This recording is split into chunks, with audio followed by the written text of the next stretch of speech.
Well, listen up, Reno.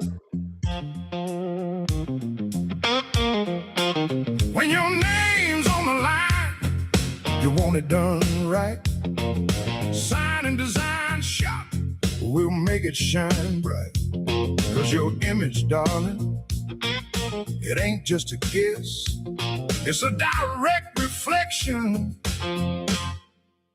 of your business. Whether you're a business building your brand or just someone who wants gear that actually means something, Neo City Creative has you covered. Custom apparel, embroidery, stickers, laser etched gifts, all done in-house right here in Reno. For companies, we handle your team outfitting and branded merch. For everyone else, we make the stuff you actually want to wear. No minimums, fast turnaround, real people behind every order. Find us at neocitycreative.com and follow us on Instagram and Facebook. Neo City Creative, your brand, your style. KPGF 93.7 FM, Sun Valley. KNNR 1400 AM, Sparks. K277DL 103.3, Washoe Valley.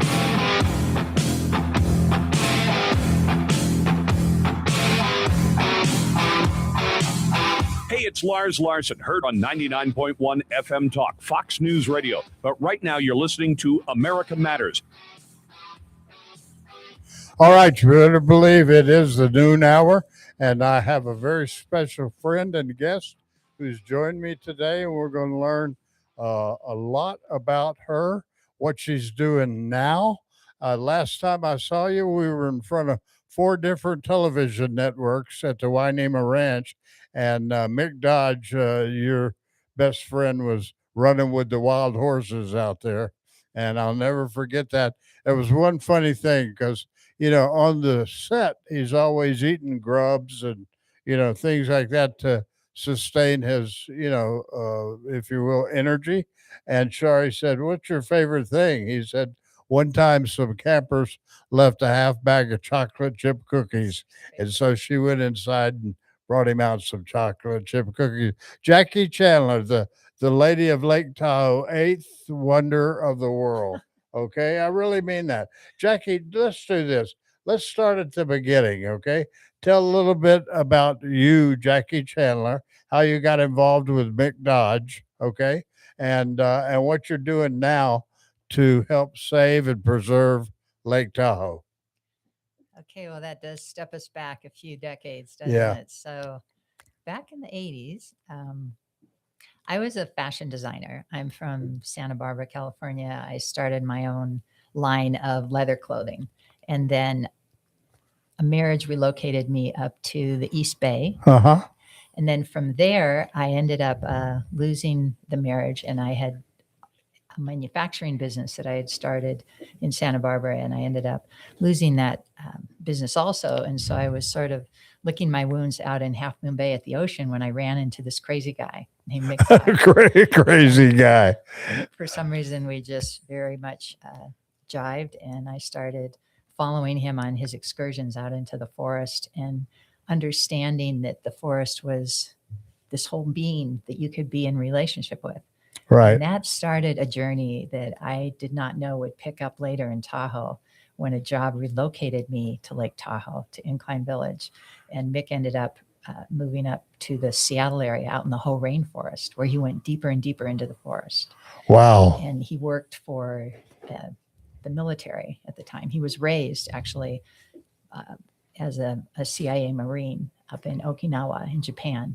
And so he used to spend the summers in the forest with his grandfather, who was a logger back, in the early 90s. He was quite a character, Yeah. So the idea of what we did together is we created a practice called the Earth Gym, of how to stretch and tone with a stick and a stone. So when you go outside, you feel at home.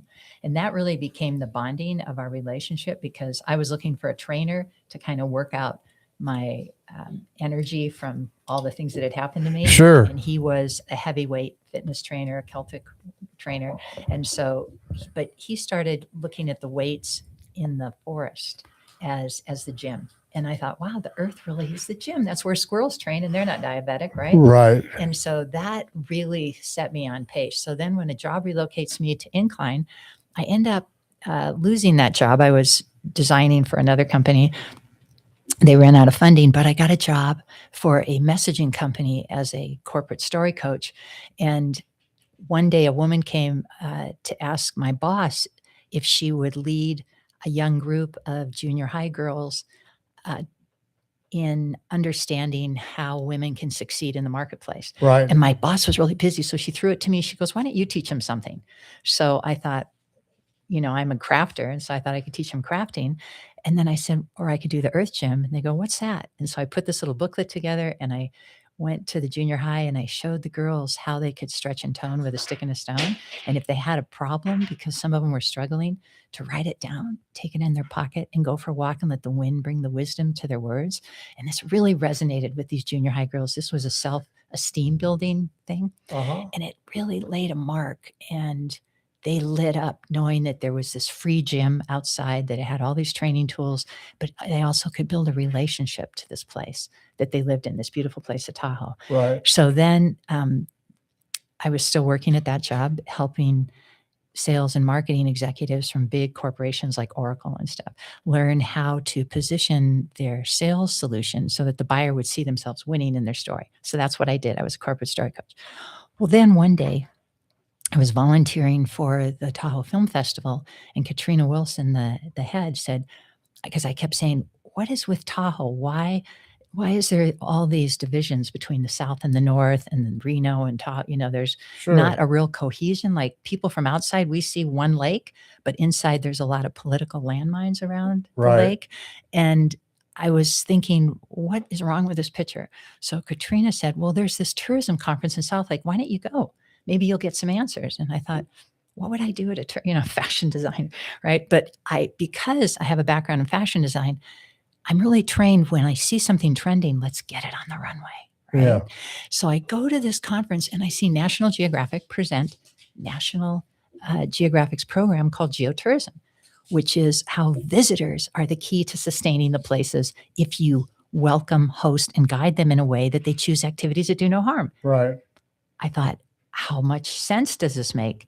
And why don't we do this? So by the end of the conference and the boat ride, I ended up volunteering to be the geotourism, which is destination stewardship, liaison for the Tahoe watershed.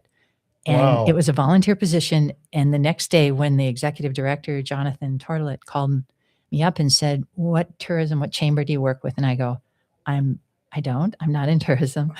I'm a fashion designer working as a corporate story coach. And he said, oh, well, Tahoe's going to need a new story, but you're going to need some help. And it was a volunteer position. I took it really seriously. That was 2007.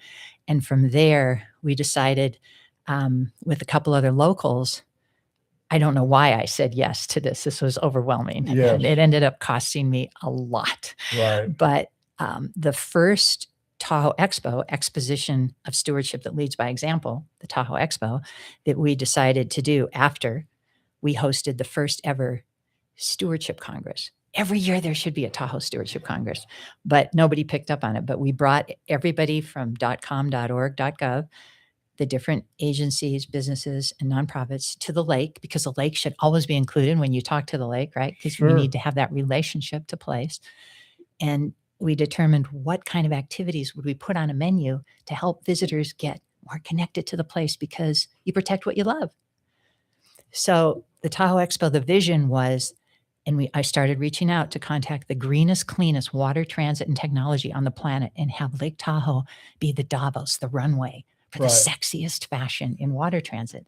And while people were waiting to get on and test drive these different water transits, they would do geotourism activities. And we put this whole menu together, always opening with a Washoe blessing, because those are the original people, Washishu, people of this place. They have this in their core name, and the sound and the frequency of their name is that this is the place, right? They have that Right. relationship to place. Anyway, so it was really heavy lifting, and I couldn't get a lot of strategic partnerships with the stakeholders to be able to do the full exposition of water transit that leads by example. Right. So we did do the expo, which is from South Lake to Pyramid Lake. We led small groups of people to really build a connection to what I call the 8 worlds of wonder of Tahoe, which is the sky, the land, the water, the plants, the wildlife, which is already in community.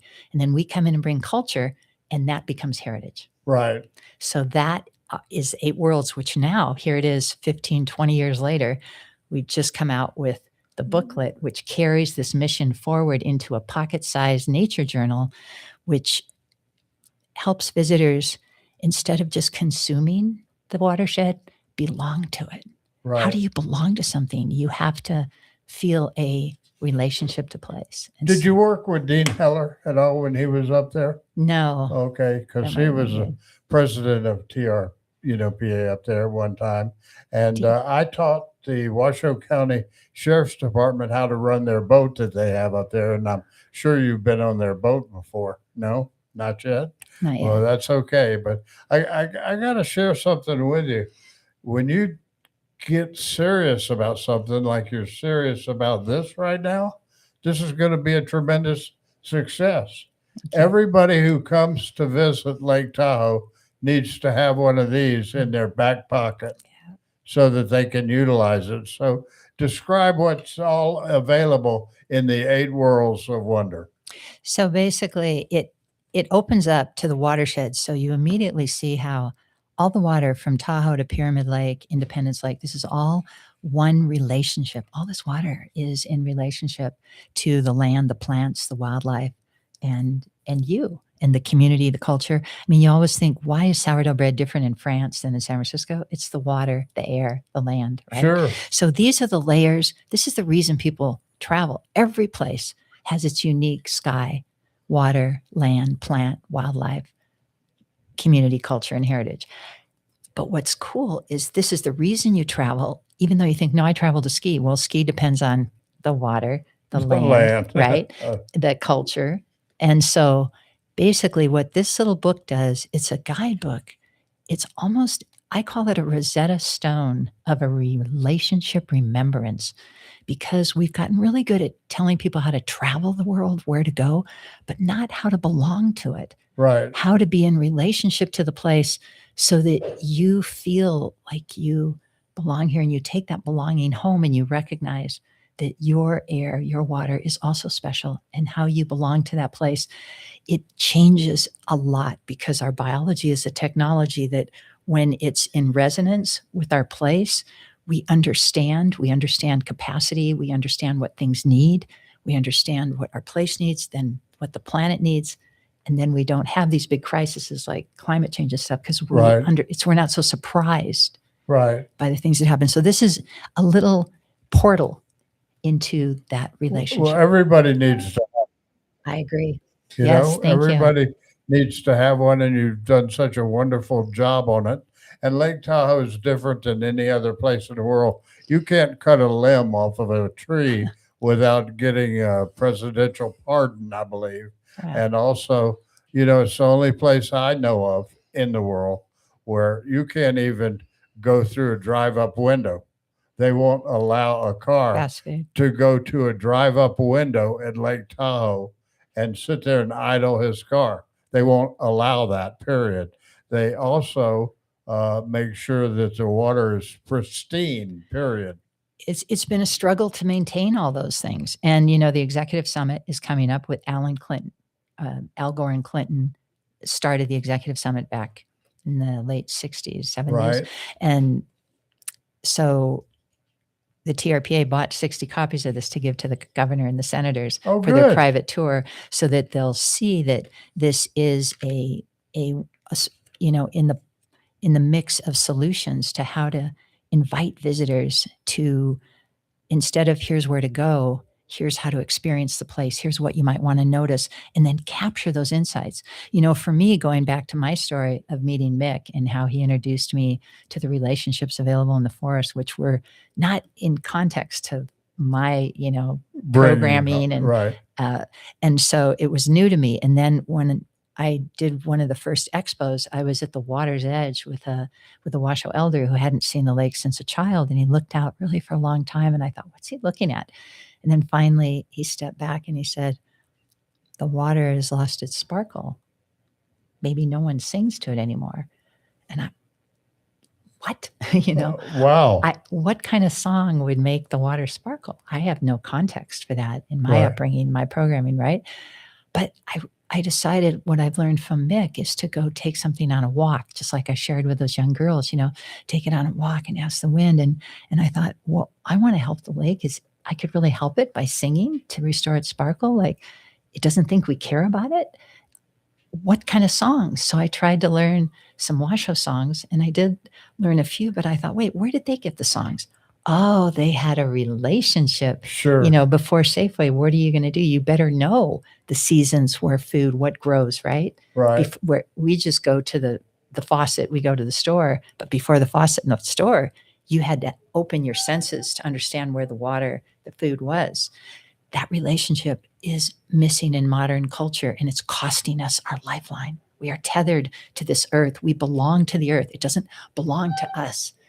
And so it's shifting this perspective to wake up our indigenous knowing by inviting us to just journal what we capture. So what happened to me from that is I started listening and trying to understand the language of the land when I would go out in my backyard forest, right? Where I Right. live up there.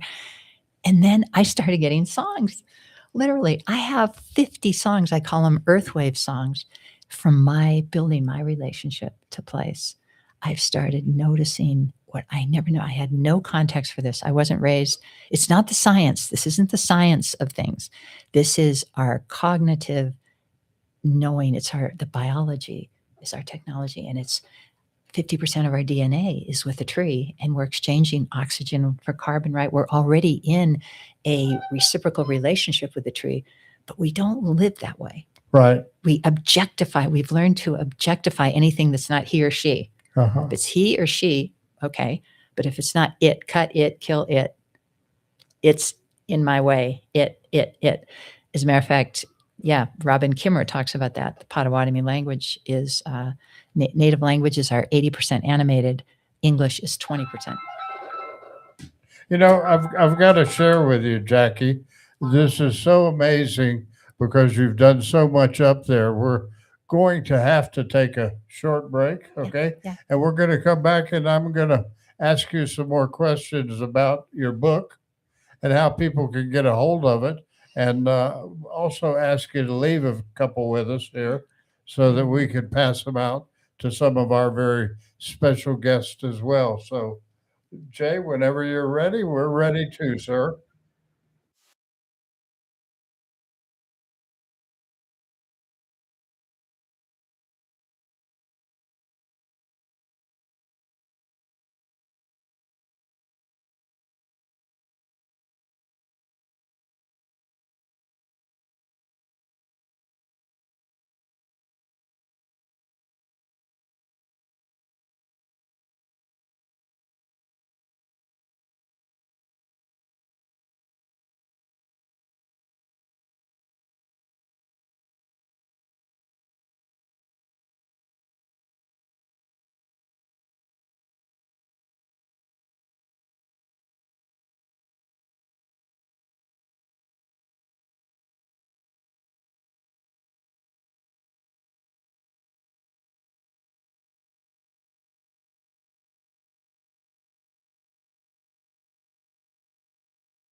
All right, we're back now with a very special friend and guest, Jackie Chandler. I call her the Lady of the Lake because nobody cares more about Lake Tahoe, the water, the trees, everything up there than Jackie Chandler. And to prove it, we're going to have a few books for you to stop by the studio and pick up.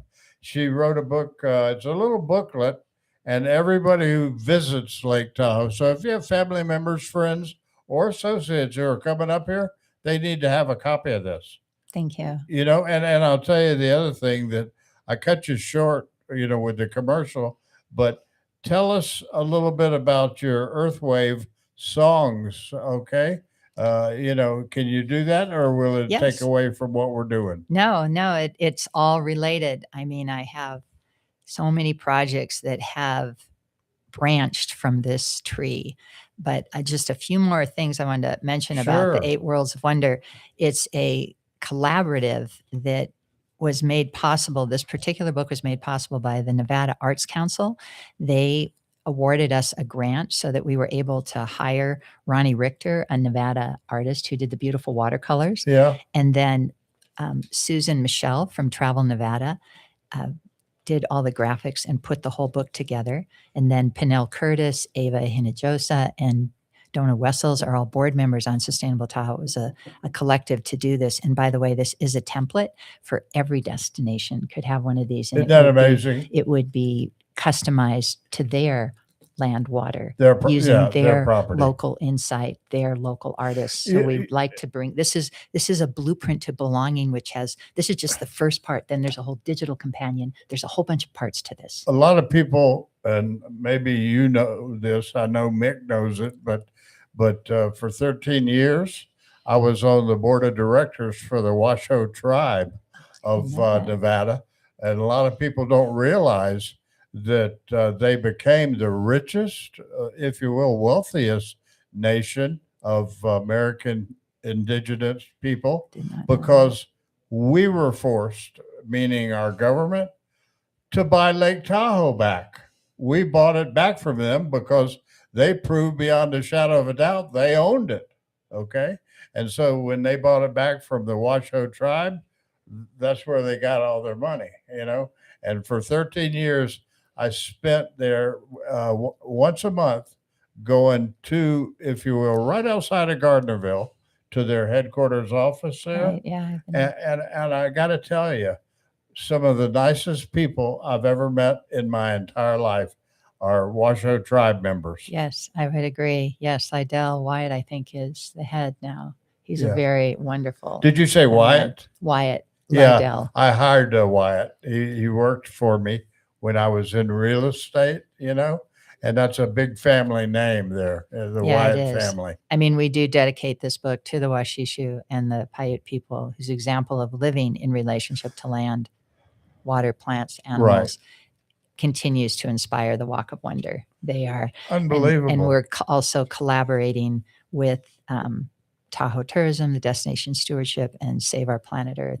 So we have collaborators. We're looking to build more collaborators. So the goal of this is exactly what you said, that we get this in the hands of every visitor that comes here so they have their personal pocket portal of building that sense of belonging to place. That relationship. Yeah. And so this isn't another crowded directory of attractions. We're curating pathways toward relationships. And why should businesses care? Because businesses depend upon Tahoe, have the opportunity to protect the experience that success depends on. And so what we're looking for right now, because we're a nonprofit of all volunteers, Sustainable Sure. Tahoe, we've done this all as volunteers. And so I can't afford to print all these, but we'd like to. We've got 1,000 being printed right now. They're coming up. Pinnell is bringing them up right now from Richmond. By the way, this is printed by Greener Printer on all post-consumer waste fiber with algae inks. So Wow. no trees were cut down to make these. And I will leave you that. And the display is Aboriginal petroglyph.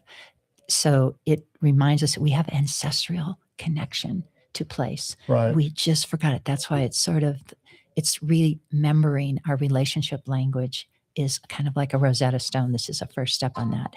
So what we'd like to see is, because there's 8 worlds, one of the sponsorship opportunities here is that like Nevada Energy could get behind Sky, and maybe the Hot and Water District behind water, and maybe, the visitor centers get behind each entity, each resort or business foundation sponsors one of the main world, and then they sit inside here as a collaborator, and then they can help pay for the printing so that Right. we can give these free. Right now I do have them marked for sale, but I don't want people to just grab them and not value them. But at the same time, it would be great to have them in every hotel room when you arrive, part of a welcome Absolutely. pack, because it's part of, while you're here and you go out and do your checklist, also stop to notice and build that relationship to place. It's also like your own personal diary. Exactly, because you write in it. Right. When you write in how you care, right,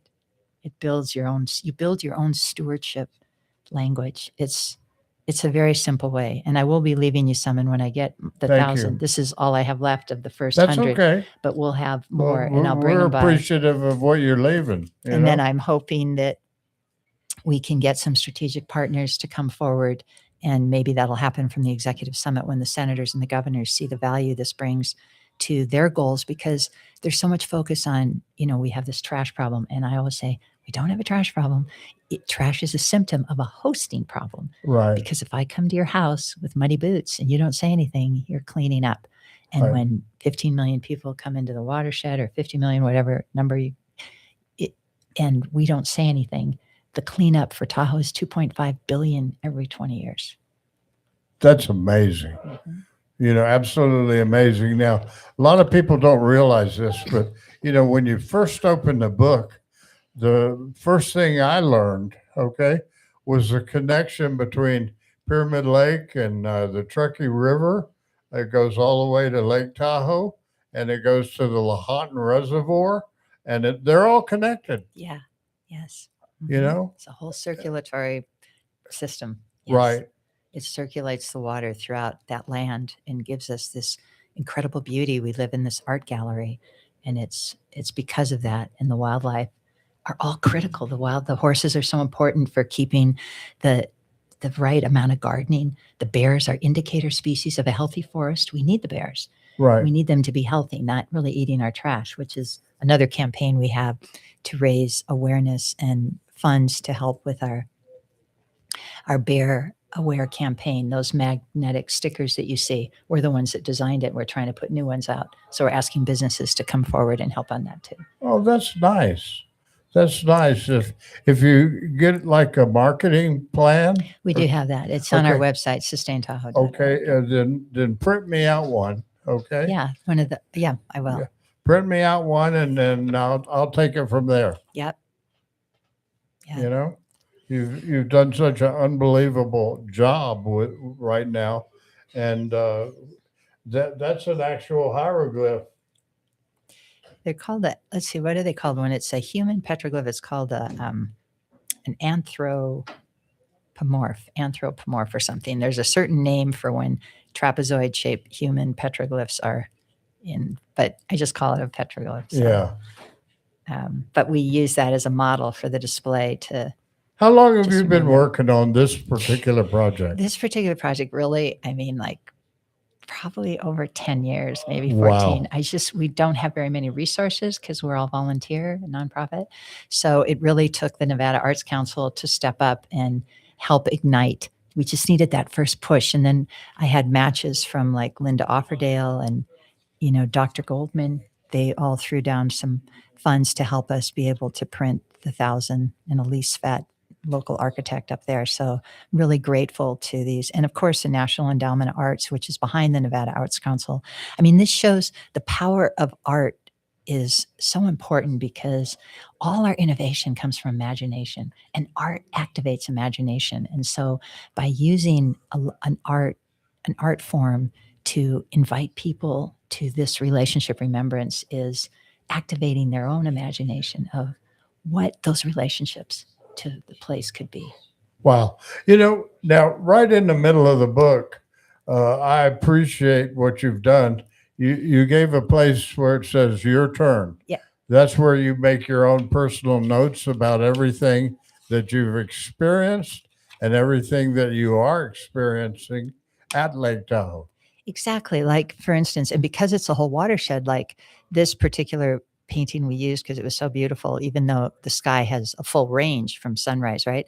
But Gerlach has some of the darkest skies in the country.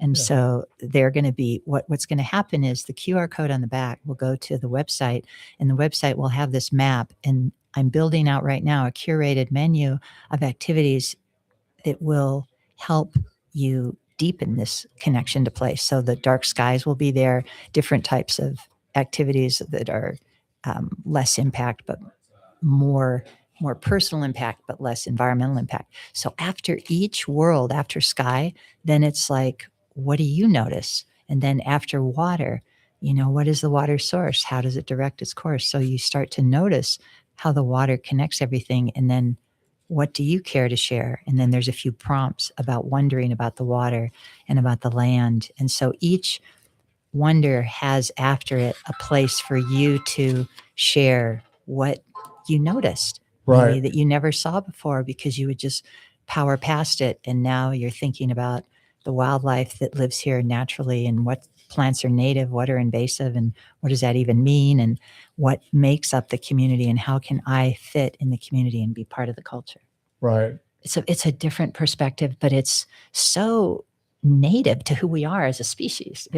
It's really like coming home to who we are, the language that makes sense, because every molecule in your body can be found in the earth and its atmosphere. We are the earth, but we don't always carry the earth view. We have a world view, and the Right. world view is like the nail polish. Right. Earth view is, well, the nail is the most important. Who doesn't love nail polish? But I'm not going to forget that I'm the nail. That's the Right. most important. I'm not going to freak out if my nail polish is broken. But we do, because the worldview is so, right? Our currency, we forget the currency of caring. Relationship is the currency of all living systems. And that's the currency of caring. But we're in the currency of money because we have a worldview. And so then that has become a little more distracting for how we redesign our How language. has the Washoe tribe taken to you personally? Well, I have really good relationships with Lydell and Lisa Grayshield and Daryl, who used to be in charge of the culture. I've had good relationships with them. They've been involved in every event we've done. They've done water blessings or opened with a prayer or a ceremony. And Lisa Grayshield we have another book called The Earth Walk, and she said, we are a walking people. She appreciated that. And then Melba Rocca, I go a lot to I used to go to their tribal conferences and to the women's circle called the Rick Rack, I think. And Yeah. so they've been appreciative that I bring Washoe words. And this particular project is because of them, but I haven't directly collaborated, but I would like to moving forward. Yeah, well, let me know. Okay. I Yeah. still have plenty of friends out there and know everybody in the Wyatt family. Like I said, I think they're the largest family gathering Is that it why? there is with the Washoe tribe, Yeah, that's cool. I agree. I mean, one of the first ones I met, his name was Art George. It was interesting. He now goes by Delac, but in the beginning I said, how did you get a name like Art George? And he said, well, when the colonists first came, the natives were taken out of this area and they were moved down lower, and they were assigned to different families. And he said, so my family was assigned to somebody called George. And then because their religion, spiritual practices were taken away and they were given the Bible, the moms were looking for words that had a lot of power, and they saw art a lot. And so Right. they named art. I said, well, that's a pronoun. They said, Isn't that well, they cool? didn't know.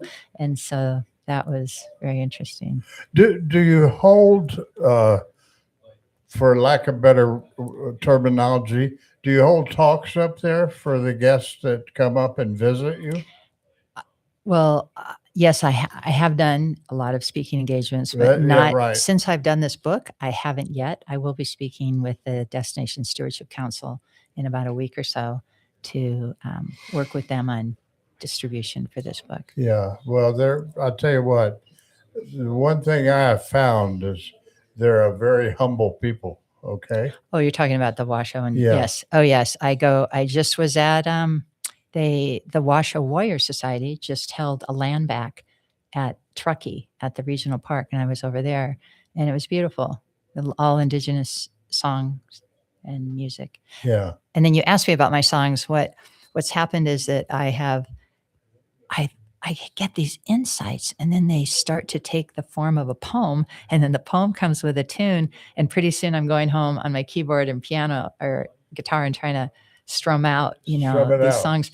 And some of them most of them feel like sing-alongs where I want to bring kids in. And I did take it to the 4-H camp, some of them, to invite kids to sing along. But I'm looking to collaborate with musicians that are interested in giving nature a voice, because these Right. insights are like coming to me, but they're insights about. Have you had occasion yet to work with any children? I have worked the 4-H camp up in Tahoe. There was about 120 8 to 12-year-olds, and we showed them how to weave baskets with pine needles, and Really? how to do some crafting, and then to sing along. And then I teach some homeschool kids that are Oh, in the that's Kings Beach beautiful. area how to do crafting, because, like, as a matter of fact, we're making sandals tomorrow. So, Wow. I'm looking to expand that out. I teach at the Truckee Roundhouse sometimes how to make my sheepskin boots, the ones that Mick wore, Uh-huh. because, I am still a leather designer. I like to Yeah. design stuff. Well, you did all of the leather design that Mick For the used, TV show, I right? did. For I the did. TV show. And some of the other actors too. I did their Yeah. clothing. I was wardrobe design and creative on the National. Isn't it crazy? It was National Geographic TV, and then I ended up becoming part of the National Geographic program, which they don't have anymore. But at the time, they had the Center for Destination. That was perfect. Stewardship. Just beautiful. And I'll tell you what, Mick, and I know you feel the same way. When you first meet him, okay, you instantly fall in love with the guy, okay? I mean, he's so real. Yeah. He's so down to earth. And he came to me and he said, "You live in God's country." He said, "This mountain range right here is spiritual." He said, "Where you live is totally spiritual." And I did not know that, he did not know at the time, that it was a Paiute, if you will, cemetery, the whole area there, I do know you have the oldest juniper on the planet, right? That Right. 10,000 people have come out, geologists have come out. I Yeah, thought that was fascinating. I always remembered that. yeah, That was very special. That yeah. was it juniper? We have a juniper, actual juniper stand of trees up there, halfway up the Peterson Mountain Range, But, I can see you working with the children, and actually being invited to some of the classes, I have showed up at different classes, and I have shared crafting of different things, and it's always been really positive. You're Uh-huh. right. That is a good fit. And when I go to fairs, there's actually a mushroom festival coming up, which is interesting. A mushroom festival in South Lake Tahoe in October. And I might have a booth there. I always have a lot of engagement. I do games, like Tahoe trivia games, or I did Threshold Bingo, where a lot of people don't even know the 10 thresholds of the TRPA that are their directive to protect the lake. And so I try to create education and everything I share. And crafting is, like Mick talks about, our little hands were a tool making animal, which is interesting because, the root word of human is humus, humus, mud, sure. compost. The root word of animal is animus, spirited. And so here they get spirited, and we're like mud. So we should really embrace our animal spirit. Right. Absolutely. I mean, and you were doing this, quite frankly, you were doing this at the same time you ran into Mick Dodge. Right. Well, I was a craftsperson back from the 60s. I mean, I started a Wow. long time. I started making my own clothes, and then in high school, my mom was involved in civil rights, and we would go down to Watts after the Watts riots, and she was involved with Bootstrap organization. They were bringing clothing from Africa, and so I would go down, get the clothing, and sell it in the high school. As a matter of fact, someone from my high school reached out on Facebook. He said he still has that African shirt he bought from me in high school. Really? So I was always looking to bring, like, how can fashion help bring people into more understanding, more relationship to the place, the planet, other cultures. And these were such beautiful African shirts. And so anyway, I saw that there's always opportunity to let our desire for all this nail polish, inform us more about our nails. Right. Right. And you had such a wonderful experience with the Washoe tribe. Yeah, Okay. I have. I have. You They've been know, wonderful to work with. and I can just see you speaking, to the board of directors there. I haven't done that. I have gone to many of the. I used to go more to their meetings, and then, like I said, I was just out at Truckee at the Land Back, and their Lisa Grayshield, the Washoe Warrior Society, is looking to get a educational center somewhere up here in the basin, Uh-huh. so that they can share that wisdom of relationship, Right. that they have to place, which is, it's so native to every indigenous tribe. Otherwise, Absolutely. they wouldn't know how to live on the land. And yet our life support is still tethered to the wellness of Have- our planet. Do you have these in the various hotels and/or casinos yet? Not yet. This is fresh. This just came out. I just got these like 2 weeks ago. Wow. And this is right off the press. And Yeah. so the 1,000, like I said, is being driven up right now. It'll be here Monday. And so I'm hoping by the time this lands and by the time the executive summit comes along, that one of the big resorts, or small resorts, and it would come forward and say, hey, we want to put those in every hotel room. I am talking to the Hyatt, who has a lot of sustainability directives, and I'm trying to see if they would want to be first to start making these available in their welcome pack. Right. Right. No, Well, thank you for seeing that. That's exactly what the goal is. It's a beautiful goal. Thank you. Okay. And I guarantee you, the Washoe tribe, those people will help you in any way, shape, or form they can. Thank you. know? Yeah, I would like to know who your contacts are there, because I know it's remember I went changed a up lot. there with them one time to the shoreline Yeah. when they sang and did prayers. Yes. See, on the they sing to shoreline. the water to keep Yeah. the sparkle. It's interesting. The one song that Art did share with me when he encouraged me to do like go out on a retreat in the Pine Nuts to spend a night, to just really build that relationship. He said, and sing this song. And it went, no way, and they no way, and they no way, and they no way, and no way, and they no way, and they no way, and they no way. And it's one that I remembered. Right. And years later, I ran into him. And of course, their language is very old. It's a living language of their Yeah. culture. But a lot of people might have different interpretations. But he finally told me one time, he said, did I ever tell you what that meant? And I said, no. He said, it means, I don't know how I know. I just know. I thought that made so much sense. Yeah. Because when we remember our relationship to place, that cognitive awareness starts to light up. And we don't know how we know. We just know that squirrel, this is his home, or that bear, this is where it lives. Like, the Washoe would say, people would ask us, where should I build my home? And he said, you don't want me to tell you, because when we built our homes here, we didn't build where bears lived. We said, bears are there. We built over here. They had that awareness. I don't know how they just knew, because they had that relationship to place. Right. It would help us as a species, as a modern culture, a lot right now to build back this relationship to place. We need to. And the We Washoe absolutely need have to. are key for us. So helping them get that center, I said, put it on the lake. Just put it right out there on the water. Right. And then have their Galastungals be more actively meet at those Galastungals, so that you start building that awareness back that this land needs a song. Needs a song. We need to find the song in the land that we can sing to the water, to the river, to the stream, to the wildlife.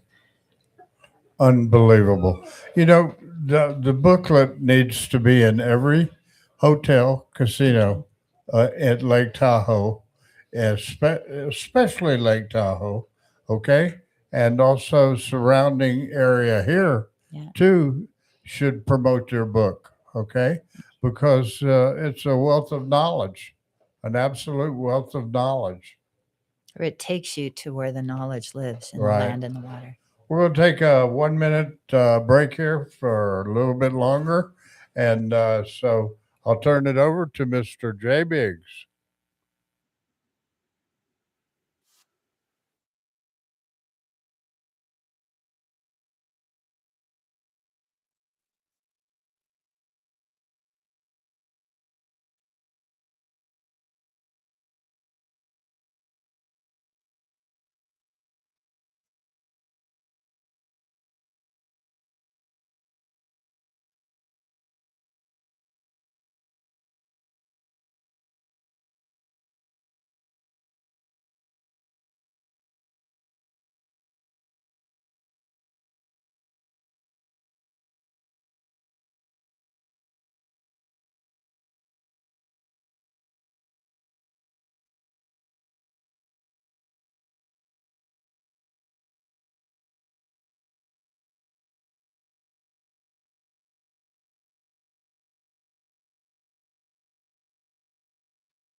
Final segment of America Matters with a very special guest and friend. That's none other than the Lady of the Lake, I call her. Okay, nobody knows more about Lake Tahoe and sustaining the Lake Tahoe than you do, Jackie. I don't know about that. I really believe that in my heart of hearts. I believe the Washoe tribe would tell me the same thing. You know, get them to come and pray with you, or you go pray with them, one or the other. I think we're both praying in our own way for sure. That's really, relationship is the currency of all living systems, and they just have that naturally. That's part of their culture, and Right. it would be so good for us to learn that back. Remember that. And you know what amazed me about them? Because I spent 13 years once a month on the board of directors there, is just how humble they Yeah. are. They're a real humble people. You know, I mean, they didn't fight a big lawsuit. They just said, hey, we own Lake Tahoe. We want to get paid back by you, the government, for taking our land and our lake from us. And they won. They won the case. I didn't know about that. One thing that's interesting is from what I've understood and the people I've talked to, is they feel that they belong to the land, and the lake is the womb of their mother. It's a very sacred space. And so their reverence to the water and to land is so different than the modern culture. Like, I remember talking to somebody about Pyramid Lake, like, why didn't they ever develop that? And they said, we already think land is developed by itself. The land is already, but why would we add something on it? Right. It's like when I was on the beautification committee in Incline to try to think of some art to put along the corridor when you come into Incline. There was a point after so many meetings, I thought, wait a minute, what are we doing? We already live in an art gallery. What could we possibly add Right. that would be better art than what nature's already provided? Why do we think we're improving by developing? You know, Yeah. it's not necessarily an improvement. It isn't at all. But you know, Yeah. one thing you mentioned about the children, and I was doing a guest speaking at a Tahoe summer camp up in Tahoe City, and it was like junior high kids, and I brought my guitar. I just had this new song that came to me, The Nature in Me, and I wanted to share it with the kids. And so I explained to them about my mission, what I'm doing. I said, why don't we go outside? So as we started to go outside, there was this line of trees, and I was walking out with my guitar, and I said, wait, I think that tree just waved at us. And the kids were quiet, and they went, wait, you see that too? And then it was like the confessional opened, and one by one, these kids started sharing all these experiences they were having in the forest, where the trees were waving to them or talking to them, or they felt they could hear the whispers in the wind and the voices. That channel was still open. It hadn't been completely crushed down. Like, oh, that's just it. Right. You know, they felt the living being inside what we would think is the innate object, that the trees were all in relationship. And it was fascinating to me to realize they already see that their true nature is in nature reflected back. They already have that. All we have to do is not close that off, and we could help foster a generation of children that grow up thinking with nature, so they don't lose this relationship. You know what, Jackie Chandler, one thing I'd like you to do is know that we here at Sierra Nevada Voice, we have one voice. We have 3 different radio stations that we're on right now as we speak, okay? And we're also live streaming around the world. People are hearing about this around the world. So I want you to tell people how they can get Sustain Tahoe right now. SustainTahoe.org, and the 8 Worlds is under. When you get to SustainTahoe.org, the menu has a how, and you hit on how, and there'll be all the different projects that we have, and many of them are oriented toward children with different beautiful. animation. Will you also do me a favor? I'm going to give you a card because I'd like you to keep me posted with upcoming events so that I Absolutely. can get the word out, okay? Okay, thank And we you. could also, as you could tell from the card, I could have you do a special talk right here at the Reno Town Mall. you know? That'd be great. I would be honored, Yeah. grateful. Well, we would be honored to have you too. So thank you so much. And thank You're you for welcome. the knowledge that you've given us today. Appreciate you inviting me here. Yeah. And if people want to get a hold of you, let's tell them one last time how they can get a hold of You can go to sustaintahoe.org, or you could email me at sustaintahoe@gmail.com, or you could call 775-413-9211. Let's give that phone number one more time before we go off air.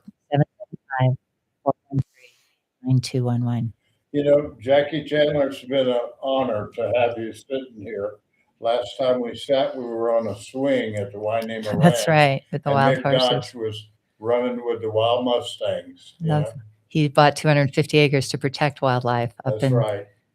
in the I'm proud of Siskiyou. everything you've done, and give my love to the Washoe tribe when you see them again. I will. Okay. Thank Thank you for being our guest. Welcome.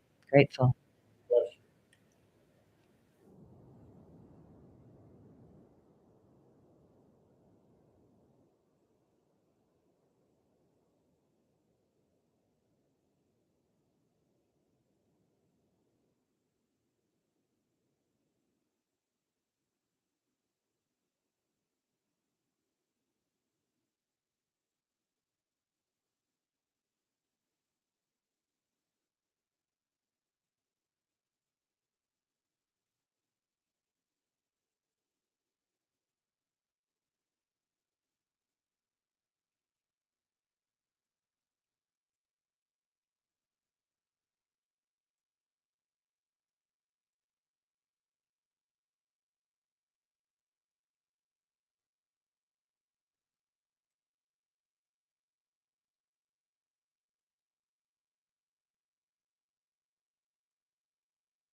And hello, and thank you for tuning in. You're listening to On Point with Paul White.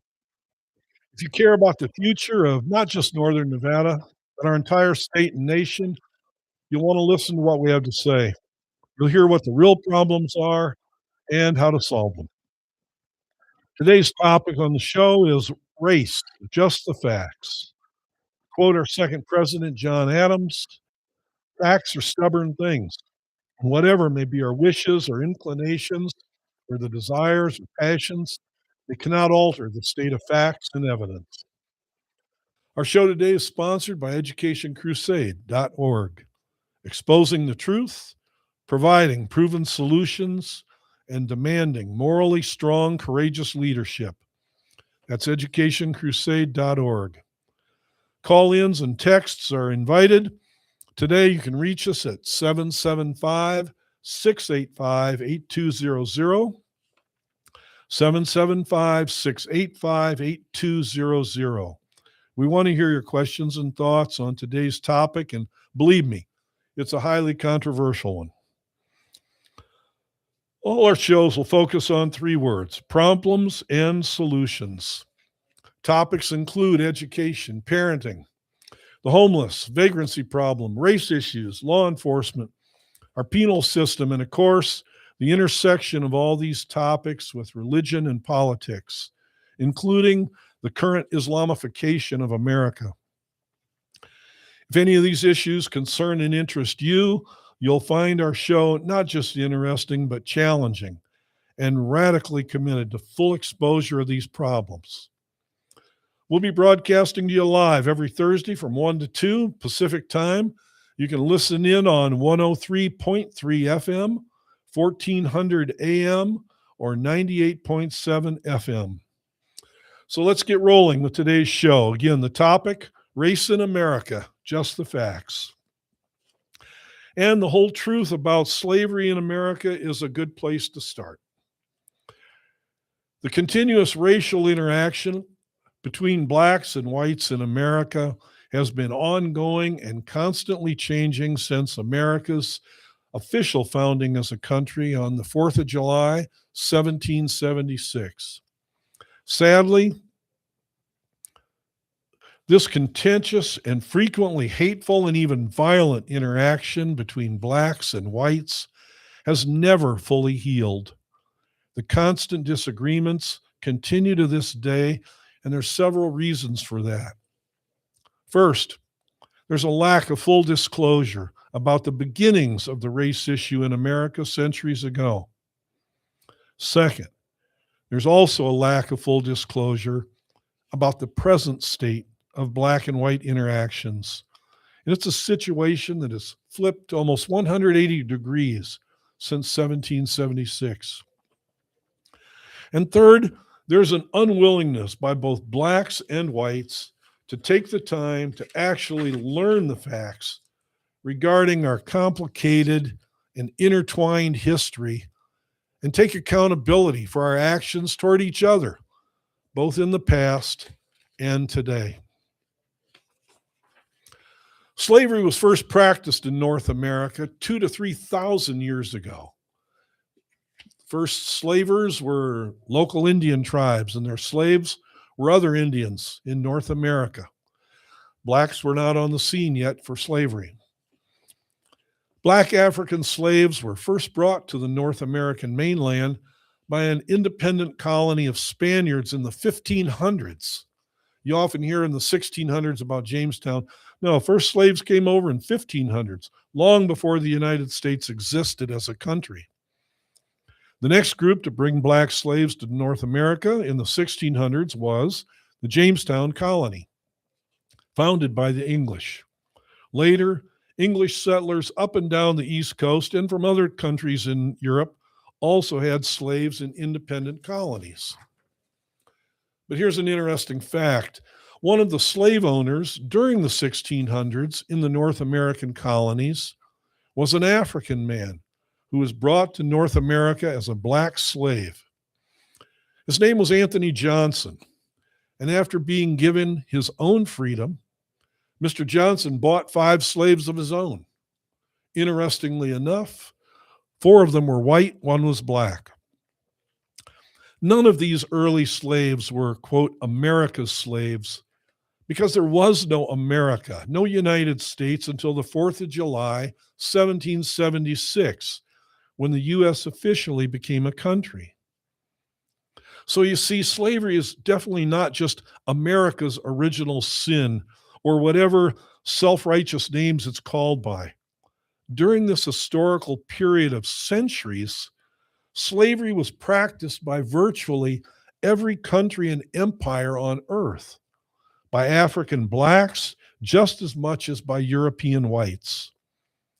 Slavery was much more than just a moral shortcoming of white people in the United States, as you hear today. It was a moral failing at one time or another of every race of humanity on earth. When the U.S. officially became a country,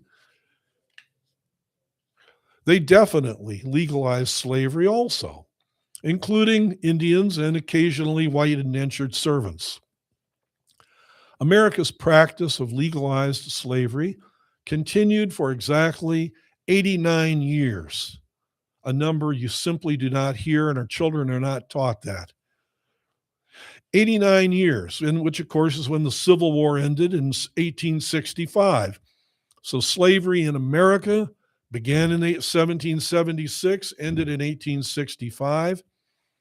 But slavery still exists in the world today in several countries, including African ones. Some little known facts about slavery in the United States.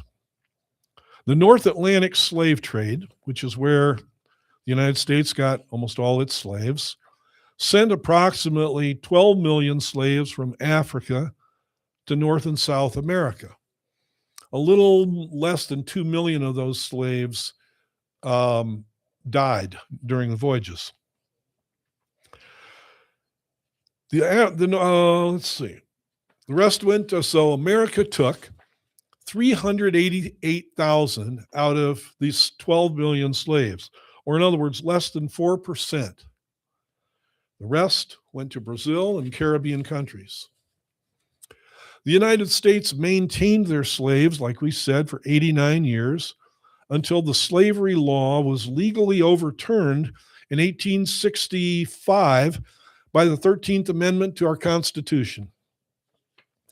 By comparison, for example, England had what we'd call modern-day slavery for 150 years, and Middle Ages slavery in England went for another 3 centuries before that. The last country to legally outlaw slavery was, ironically, the African country of Mauritania, who passed a law saying no more slavery. It's illegal. This law was passed in 2007. That's 19 years ago. Another fact, unknown to most people, is the fact that Africans were not just victims of the slave trade, they were also practitioners of it, major practitioners. During this same approximate, excuse me one sec while we take in a call. Hello, you're on Point with Paul White. Can I help you? Yes.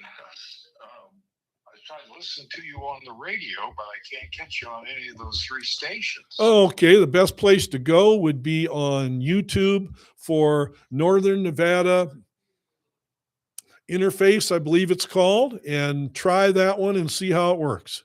Thanks for calling.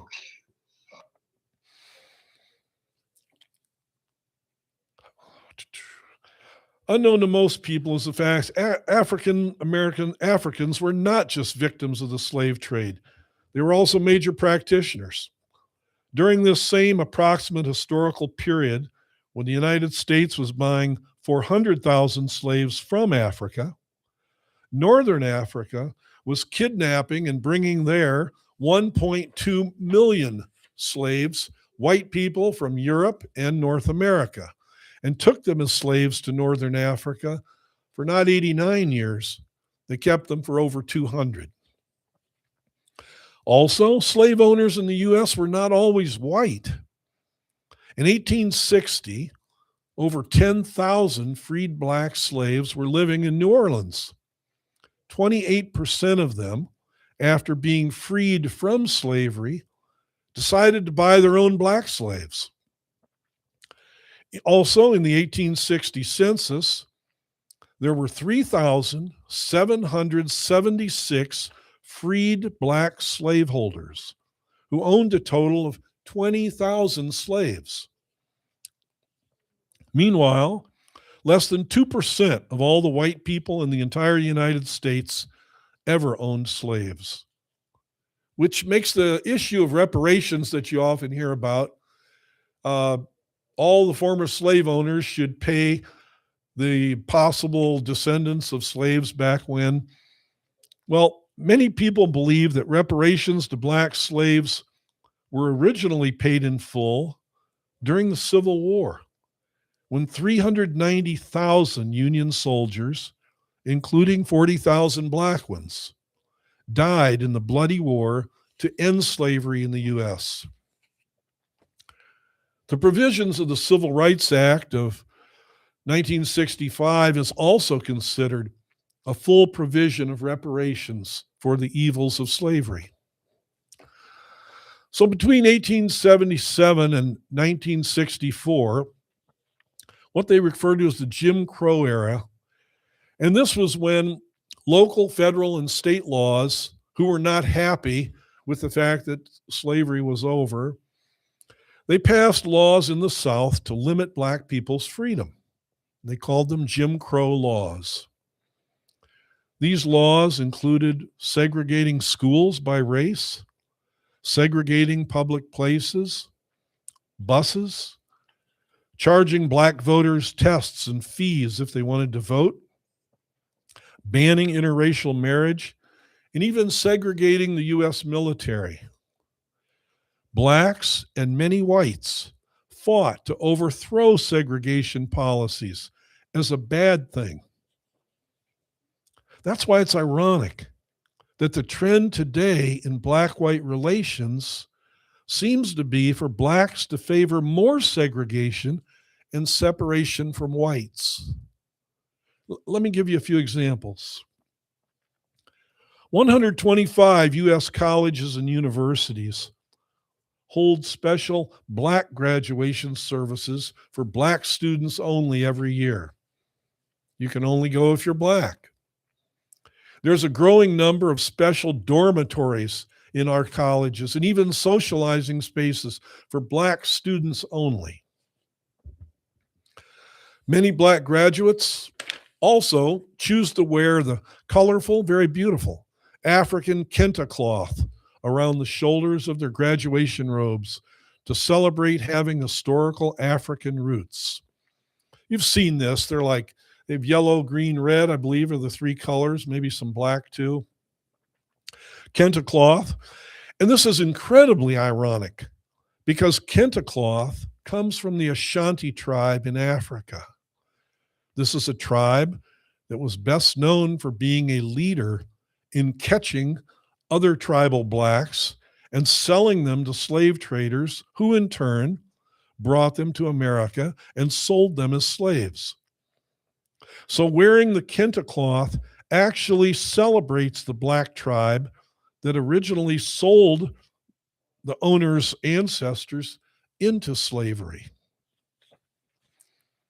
Another puzzling pro-segregation activity favored by many blacks is the singing of the Black National Anthem, something typically done at every Super Bowl and at many other events featuring black participants.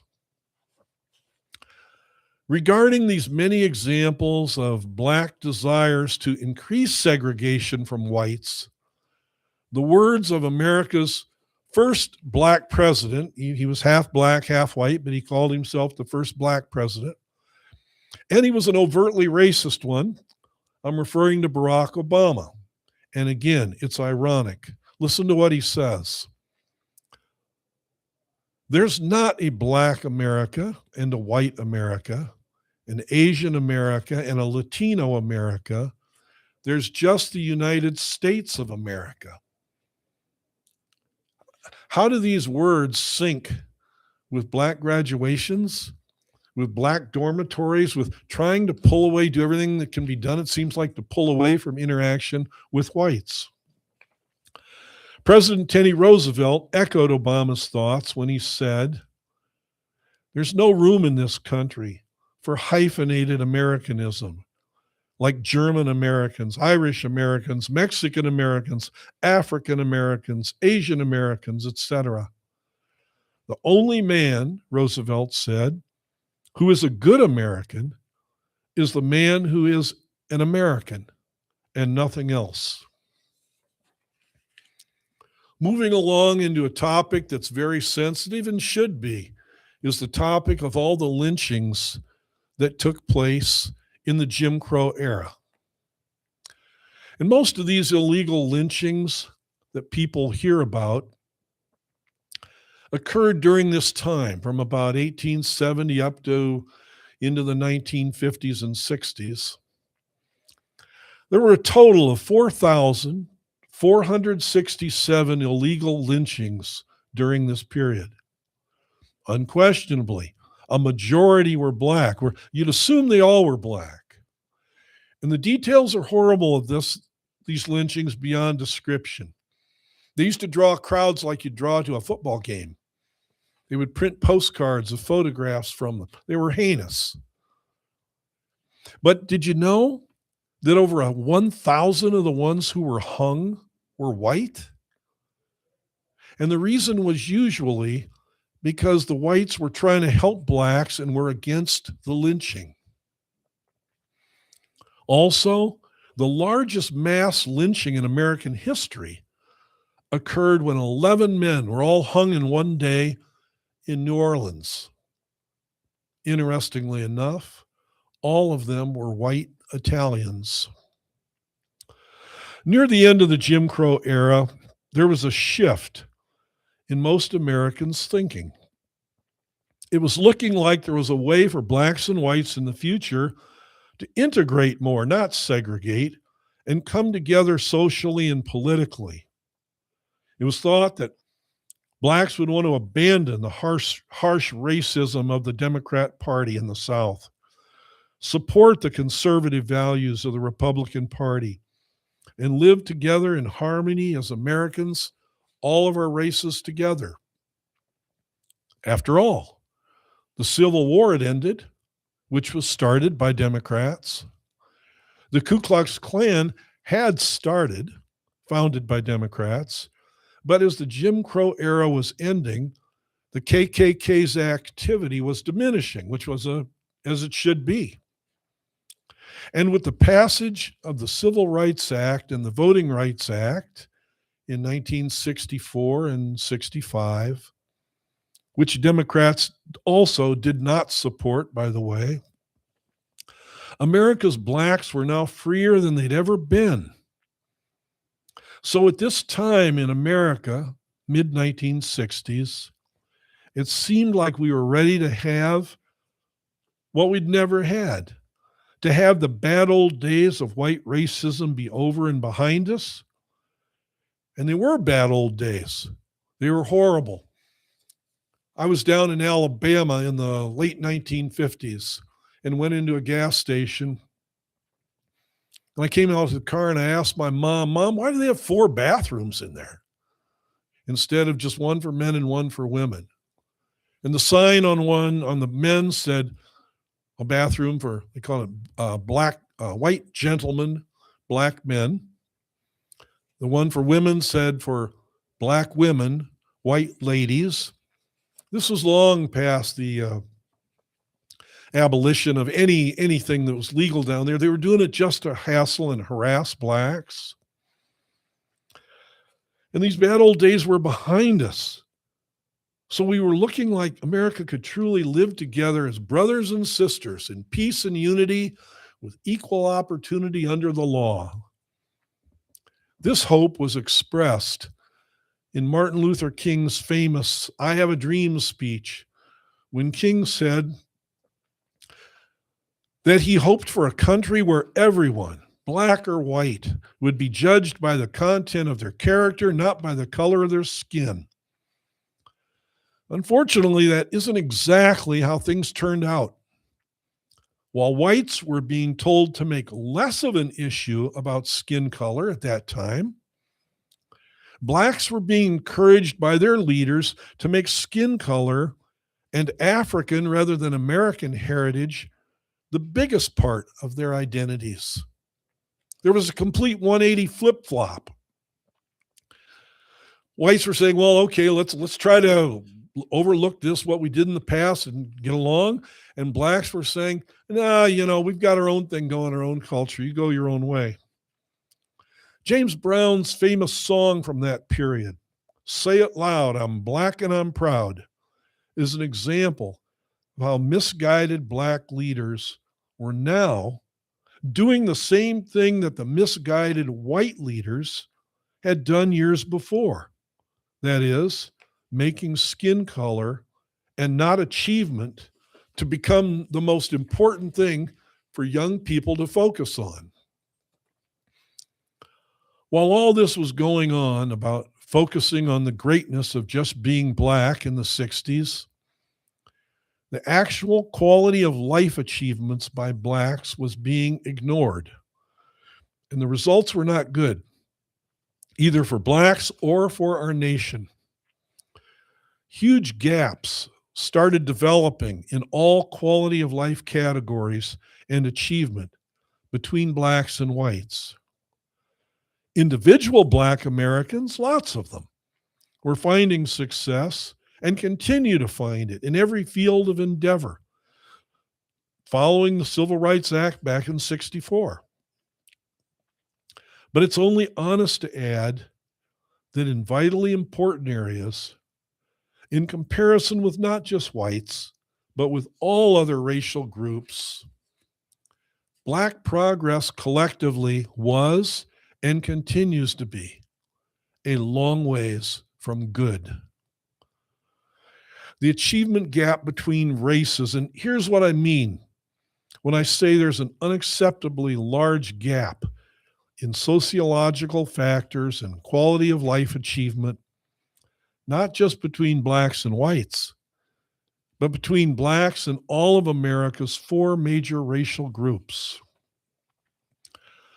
America's four largest racial groups based on population are as follows. Asians are 7% of America's population. Whites are 56%.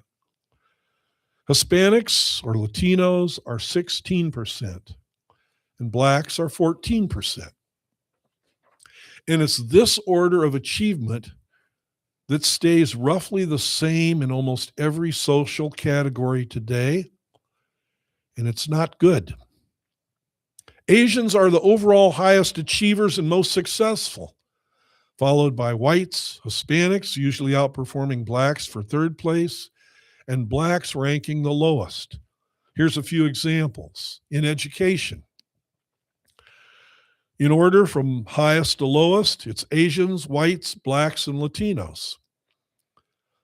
A majority of black students' scores in reading and math are so low today in many school districts and hidden that the children are years below grade level, essentially functionally illiterate before they even get to middle school.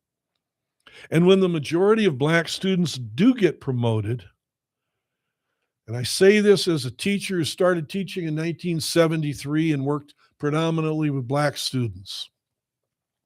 When these black students do get promoted today, their lack of self-control and no respect for authority gets them suspended and expelled at a far greater rate than other races, and sadly, rightfully so.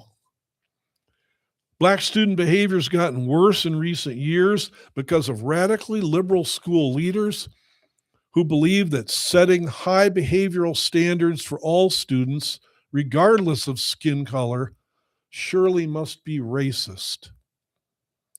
Martin Luther King referred to this practice and abhorred it because he called it the soft bigotry of low expectations. This practice of lax discipline in our public schools, led by white liberal school leaders, is harming all students, and particularly Black students. And stick with us. We're going to take just a quick break, and we'll be right back. You're listening to On Point with Paul White.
Well, listen up, Reno. When your name's on the line, you want it done right. Sign and design shop, we'll make it shine bright. 'Cause your image, darling, it ain't just a kiss, it's a direct reflection of your business.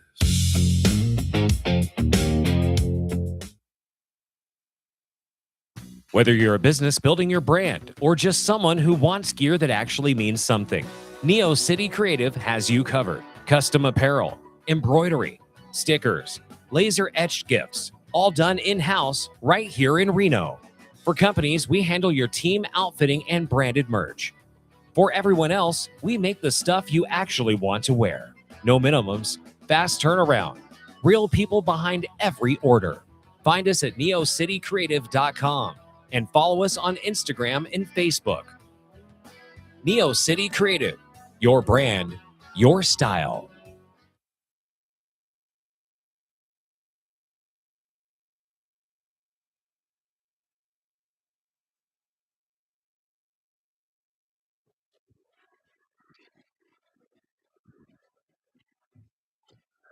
And welcome back to On Point with Paul White. Today's topic is race in America. And we've been hitting an awful lot of interesting information, both kind of how the fact that the ugly old head of racism reared its head with slavery in the early days of America in 1776 forward. And then we got up to the Civil Rights Act. That all was repealed. And then the emphasis from white leaders began, let's all get along. And the emphasis from black leaders was, let's segregate more. So this is and so there was a few, we had some questions from listeners, if we could repeat some of these statistics that have come since 1964, that have showed the direction the leadership with the culture of Black America has gone has not been good. That in education, Black students rank overwhelmingly last, almost to a functionally illiterate level in both reading and math. That the behavior in schools is absolutely off the hook bad with Black students. And again, are there exceptions? Being in education since for 53 years, one of the best students I ever had was a Black middle school girl. And interestingly enough, one of the worst students in that school was also a Black middle school girl. And they lived next to each other in the same project. And they were both being raised, multiple children with a single mom. And the single mom who was doing the job turned out one of the most wonderful young women you'd ever want to meet. And the mother raising the other girl was raising one of the most dangerous thugs you'd ever want to meet. So what was the difference? It wasn't income. It wasn't the effects of slavery from 150 years prior. It wasn't the effect of racism. It was the effect of values and morals. And the mother of the great child was simply raising her child with great values. And it showed. And the other one, it showed too. So in education, it's down. And schools have chosen to address this by lowering the expectations. And Martin Luther King said that's a mistake. He called it, quote, the soft bigotry of low expectations. Our public schools have truly failed us in trying to improve the quality of relations between Blacks and whites and performance of Blacks. So looking at this gap that has come up in quality of life issues, in sociological factors between Blacks and whites, in fact, Blacks and all other races, it goes on. So in employment rates, whites have the highest, Asians the second, Latinos the highest, Blacks have the lowest employment rates, the greatest unemployment rate. And there's a direct connection between a low level of education and the highest level of unemployment. Then we look at incarceration rates. And I've also worked in a lot of jail and prison facilities as a chaplain. I've seen firsthand that this is absolutely true. The rate for going to prison relative to each race's part of the population is as follows. Asians have the lowest percentage of being incarcerated, followed by whites. Latinos and Blacks have the highest rates of being sent to prison, almost 3 times greater than their part of the population. To take just one crime statistic, and this one, you can argue, you can get mad, you can do all you want. It comes from the Department of Justice and the FBI. Crime statistics show consistently Blacks commit murder at a rate 6 to 7 times higher than whites. And the beliefs about how police are mishandling and mislabeling the Blacks is as false as can be, and the statistics from DOJ back this up. The show's too short today to go into that, but you can contact me through educationcrusade.org, and I'd love to share it with you. Let's look at an important health issue: the annual rate of new HIV infections in America. By race, Asians have the lowest rate by far, followed by whites, Latinos, and blacks with the highest infection rates by several 100%. How about we consider financial situations? Money affects our lives. So we'll compare the median net worth of a family of four by race. Asian families have the highest median net worth at $536,000. Whites are second with half as much net worth as Asians, $285,000. Latino families are in third place with a median net worth of $62,000, 9 times less than Asians. And Black families are in last place financially with only $44,000 in net worth, approximately 12 times less than Asian Americans and 6 times less than whites. And we all live in the same country with the same opportunities. Why is this? These quality of life results for Blacks are even more concerning when you realize Blacks have been in this country for a much longer period than Asians or Latinos. And Asians and Latinos had to overcome frequent racism, but they also had far more language barriers than the Blacks. By far, however, the most significant sociological factor in the lack of success for Blacks versus all other primary racial groups is the difference in out-of-wedlock birth rates. That is, children who are born to unmarried mothers. Let me restate this. The out-of-wedlock birth rate is the key to fixing the disparity between Blacks and every other racial group. 87 out of 100 Asian children grow up with married mothers. 72 out of 100 whites grow up with married mothers. 47% out of Latinos do, but for Blacks, only 30 out of 100 children grow up in a home with a married dad and mom. And these numbers are extremely important because the lower the percentage children born out of wedlock, the higher is the average success of that race. More successful people come out of homes where the mom and dad are married, and these statistics have been like this in scientific rates forever. Countless scientific studies show that children born and raised by unmarried mothers, they certainly can be successful in life, like the student of mine I mentioned. But far more frequently, these out-of-wedlock children experience worse health, far more behavior problems with crime, and then later on in their lives with the law and police, far greater rates of addiction, sexual promiscuity, domestic abuse, mental illness, and more. How important is it for a child to grow up in a cohesive two-parent family? Huge. And we're all familiar with the excuses offered for the large gap in the quality of life statistics between Blacks and whites and all other races. These complaints include excuses: historical slavery, systemic racism, cultural bias. The hard truth is that these excuses are no longer valid because they've been disproven by countless numbers of Black children who have been raised in a family culture with high moral values by two married parents, and they've gone on to achieve great success. What's causing this huge achievement gap between Blacks and every other race?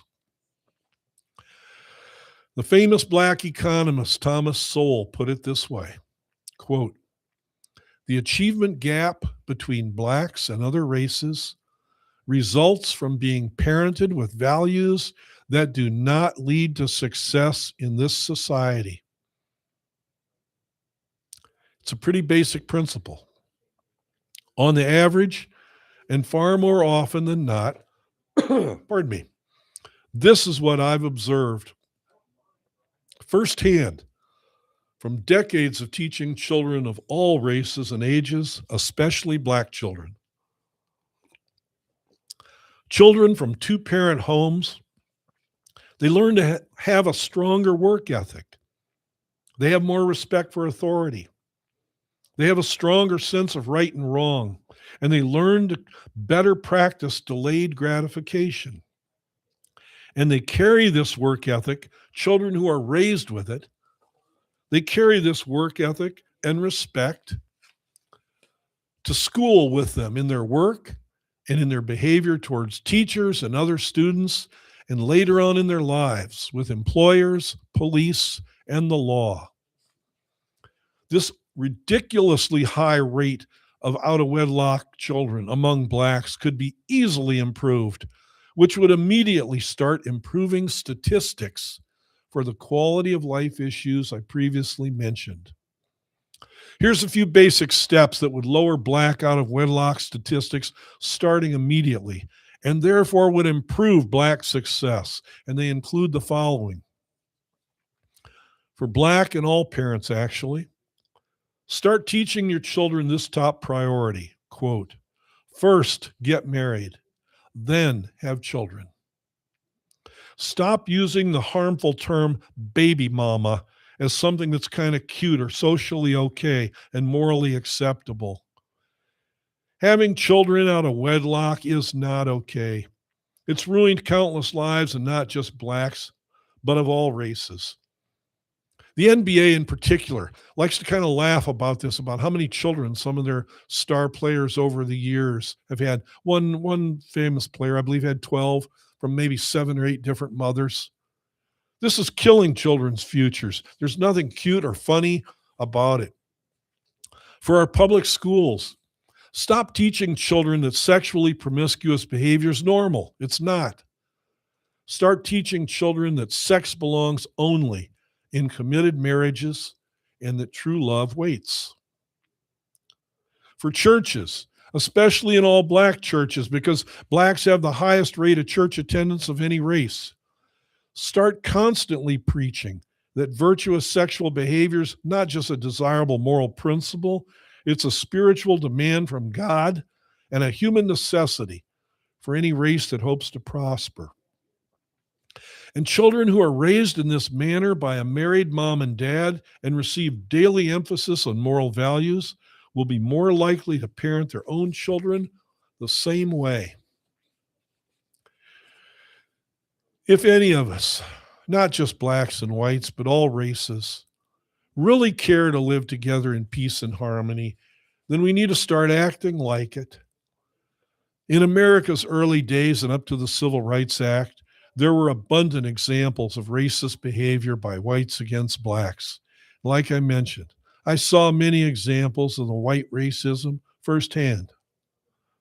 Whites had to give up overall that overtly racist behavior towards Blacks once we got past the Civil Rights Act, and there's unarguable proof that they did, that it improved.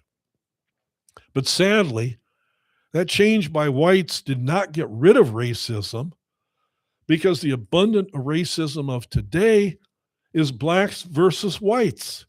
And again, I've seen abundant proof of that in my life, starting in the mid-60s, and the statistical proof that reverse racism is unarguable. And it's in the media on a daily basis. I'll finish with a hard truth. Just like there was no justification for the harsh racism against Blacks in America's early years, there's no justification for the Black racism against whites and overall Black failure in today's America.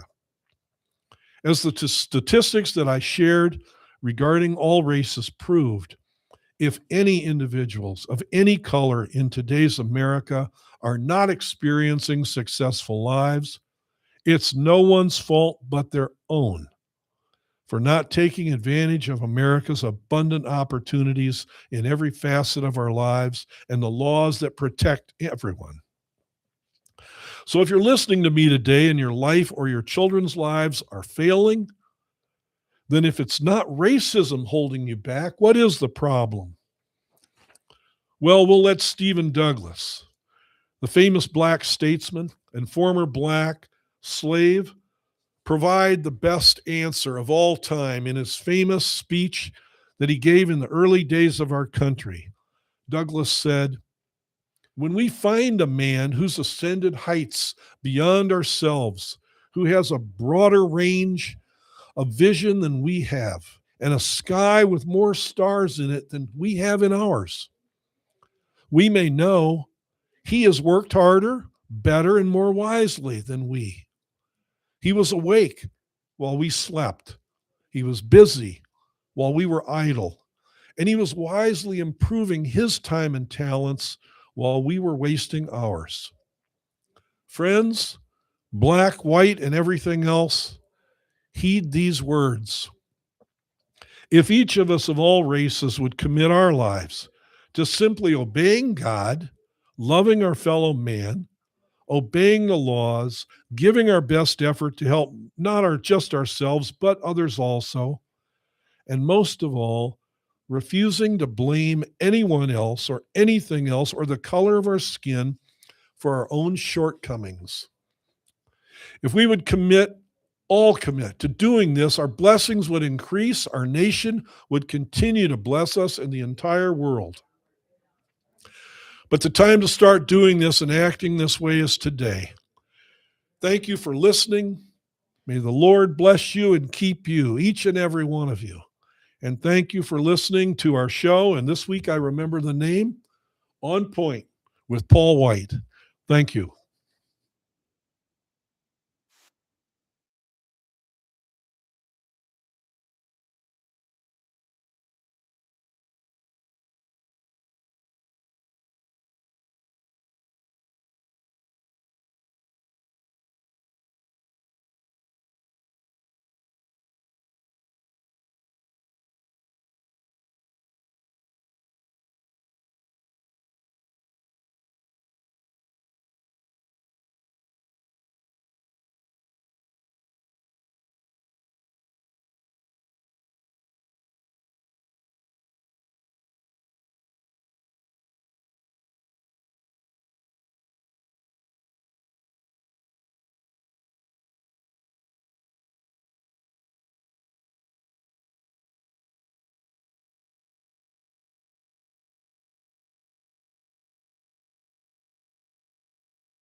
Whether you're a business building your brand or just someone who wants gear that actually means something, Neo City Creative has you covered. Custom apparel, embroidery, stickers, laser etched gifts, all done in-house right here in Reno.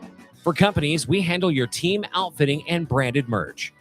For everyone else, we make the stuff you actually want to wear. No minimums, fast turnaround, real people behind every order. Find us at neocitycreative.com and follow us on Instagram and Facebook. Neo City Creative, your brand, your style. KPGF 93.7 FM, Sun Valley. KNNR 1400 AM, Sparks. K277DL 103.3, Washoe Valley. Well, listen up, Reno. When your name's on the line, you want it done right. Sign and design shop, we'll make it shine bright. 'Cause your image, darling, it ain't just a kiss, it's a direct reflection of your business.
Yeah. Yeah. Welcome in. The 777 Crew Radio. Woo! Turn it up right now. Woo! We came to lift them high. Woo! Jesus Christ in the house. Yeah. Let the praise collide. Whoa. 777 Crew Radio. You know we bring that fire. Teddy P in the driver's seat, and we taking it higher. 777 Crew Radio. 777 Crew Radio. We go for the king. 777 Crew Radio. Hear the whole room sing. Teddy P, lead us in the light for Jesus Christ will live tonight. Yeah, you know the name. 777 Crew Radio. Teddy P. Let's go. Yo, welcome back to another episode of the 777 Crew. I'm DJ Teddy P, my man in the studio, all the way from the Bay Area, Mr. Nova Ghost at 3.0. How you doing? I'm doing good. Can't complain. Coming out for hot August nights. Yes, sir. How was the drive-through? It was good. It was very scenic, and we didn't have no traffic. God is good. That is beautiful. That's beautiful. We're going to be getting into this whole 2-hour session with my boy Nova Ghost. We're going to play some of his records today. We're going to be talking about the spirit. We're going to keep continuing about like the two different paths, either the road for the world or the road for the Lord. And we're going to get into all of that with the Holy Spirit here in just a few minutes. Power to Witness. It's on. Let's go.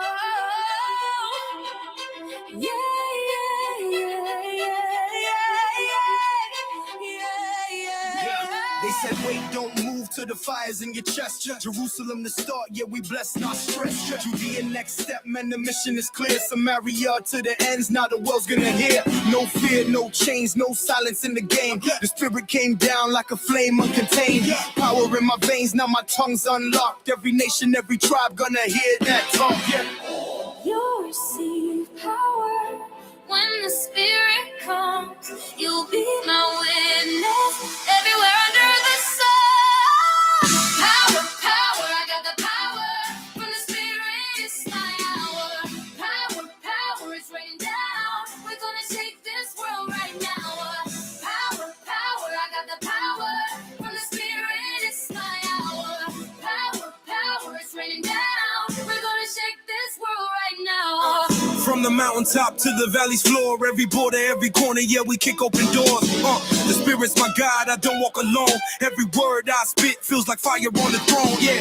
Light up the sky like a million stars. This is bigger than me, it's a heavenly charge. I'm plugged into the source, can't dim this glow. The world's gonna change, let the truth overflow. Power,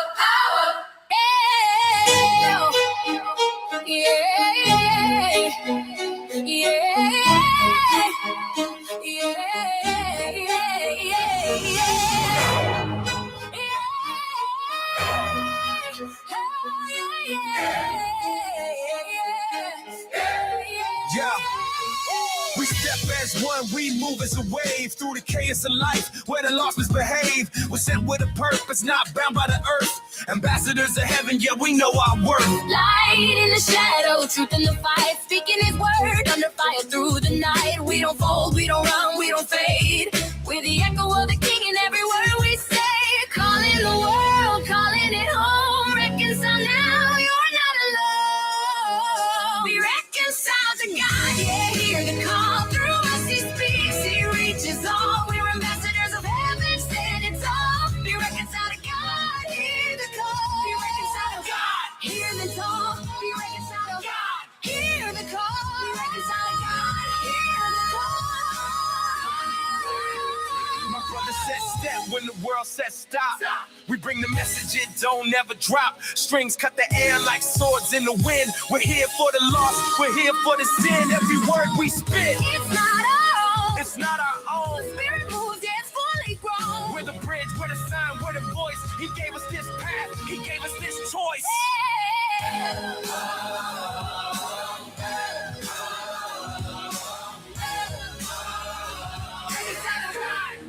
Be reconciled to God. Hey, welcome back to the 777 Crew Radio. I'm Teddy P, my man Nova Ghost 3.0 in the building. Let's go. Hey, it's a pleasure to having you on, man. Oh man, thanks for having me. Hey, this is a beautiful radio station. I like this. Oh, cool, man. Yeah. So, dude, all week we've been kind of like going through the two different types of roads where people get on. There's the road to the world, and there's that narrow road that goes to the Lord.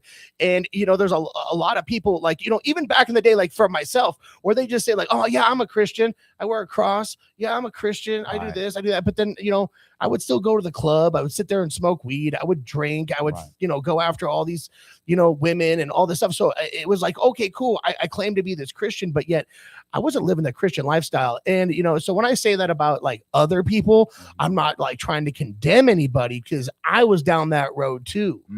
I heard this sermon, and it was this guy was like, yo man, are you playing house with the Lord? Like, are you just playing church? Okay. And that's where everything kind of flipped for me, where it's like, I mean, there's different ways where people like saying things, and then the action's a whole nother thing, Right. And in my opinion, it's like, are you living for the world? Are you living for God? Are you putting God, yourself in the Lord's word every day? Are you praising the Lord every day? Are you thanking God every day? Are you having faith for your life every day? I mean, do you have anything like, that you've been through or something like you've noticed in these types of situations? Yeah, of course. Like when you had told me a little bit about it, off the air, I said, man, that's kind of lining up like what God had put on my spirit, because that's where I was at. So when I didn't get saved till I was 21. Oh, okay. But growing up, I was in church, in Oakland, California. I was at BB Memorial. I was in the choir, all those things. Nice. But I had no idea that I was living outside of the will of God, because I didn't have that personal relationship with God. Yeah. So it was more like a religious thing that I did. It was like my parents, they're the ones who had me in church. This was something that, they dressed me up and made me go and things, but it wasn't nothing that I did on my own. But one thing about it is like when I did get saved, I was going through so much, so much hardship, so much pain. Every road that I took, like you're talking about that wide road, like every action has a consequence. It has a reaction. Yeah. And I was getting so many negative reactions as to where I had a hunger for Christ. Yeah. I had a hunger for something new. Like I really wanted to know him. So like I said, like I thought I knew Christ, but I didn't know his word. I didn't open up his word, but there was one day that I was in I was crushed so much to where I cried out to God. Yeah. And it was that day when I was truly saved. I didn't just profess him with my mouth, but I believed in my heart, like, God, I need you. And when his Holy Spirit, took over, then I got to see, I had a different set of lenses on, spiritual lenses, to where I was like, I could feel, the Holy Spirit was convicting me when I was doing something outside of his will. Yeah. Yeah. And that's why I'm not really worried about people. And when they're like, outwardly, you see them sinning, the biggest thing is about getting them to the point to where they really surrender their life to God and letting that Holy Spirit come inside of them, because the Holy Spirit is going to clean them up. Oh, absolutely. And we were talking about that the other day. It's like, we were talking about it yesterday. It was like, come to me as you are.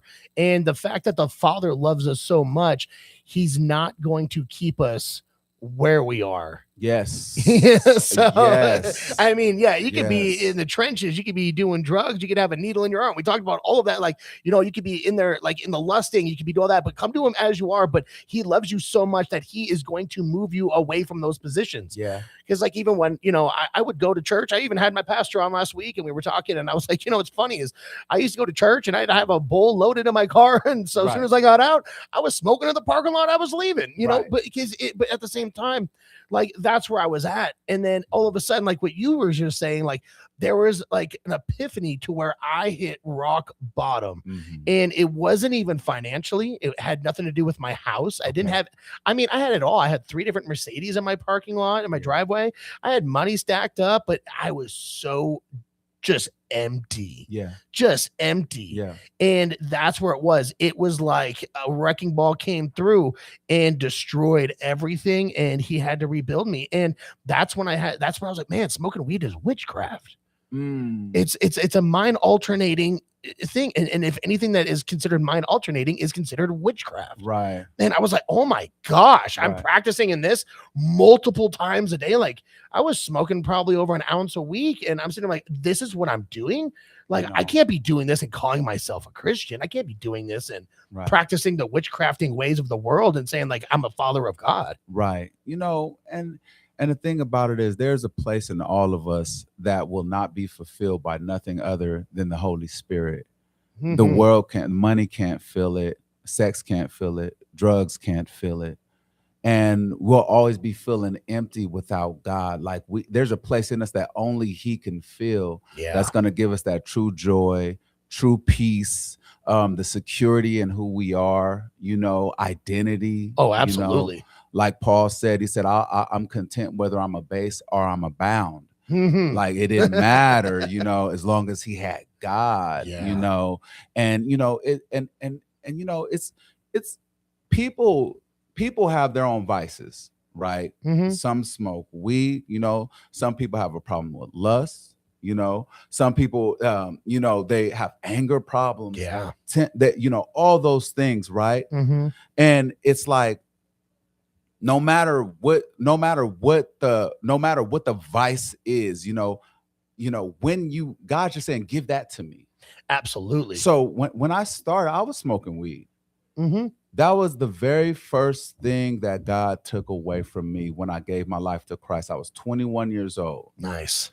And I was the one, you know, I'm gonna smoke till I die, you know, because that's the you know, I heard the music and that's what they taught me, you know what I'm saying? We smoking, you know.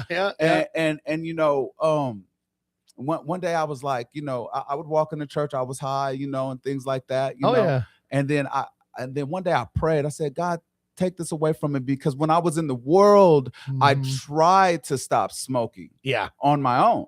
And when I tried to stop smoking, it was like every time you try to stop smoking, it's like it's there for you for free. Oh geez. Like, hey man, here's another one. And you're like, what? All right, I'll be done after this one then. Exactly. All right, after this one. Now this is the line. And like I did not have the power, the willpower to stop. But when I prayed, right, God took away my desire for it. And when I seen the power, because I knew how much I depended on it, what you're talking about, dependent, and I seen that God took away that dependency on the weed, I said, what else can he clean up in me? Oh, absolutely. So then that's when I started praying for more. So I was like, God, clean my mouth, clean my tongue. Because my wife, before she was my wife, you know, we were dating, you know, and I let her hear my CDs when I was doing secular music.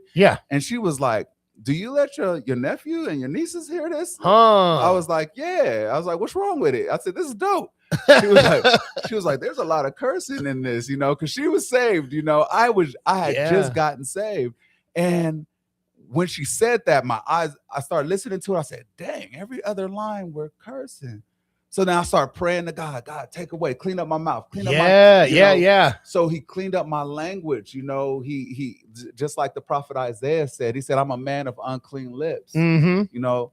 So God, he did that for me. So that's why, like, it's not because of people tell me to believe in Jesus. It's because I have a personal experience of what he's done for me. I have a relationship with God. I know his power. I know who I used to be, you know. Absolutely. And how far he's brought me. So because of that, and because I know who I used to be, because I know that I was the negative conversation in my family's household, you know what I mean? And I know what you mean. You know, I don't know. He's out there in the streets again. I don't know. You know, he won't apply himself. I don't know. You know, he's failing in school. You know, everything negative, all those seeds was planted into my mind of who my identity was, and God changed my identity because I know where he brought me from. I could have faith that he could bring somebody else 100% from the gutter, from the mud, absolutely, you know, from that wide path that we're talking about, you know. And so it's our misery is our ministry. Absolutely. Our pain is our purpose. See, I like that.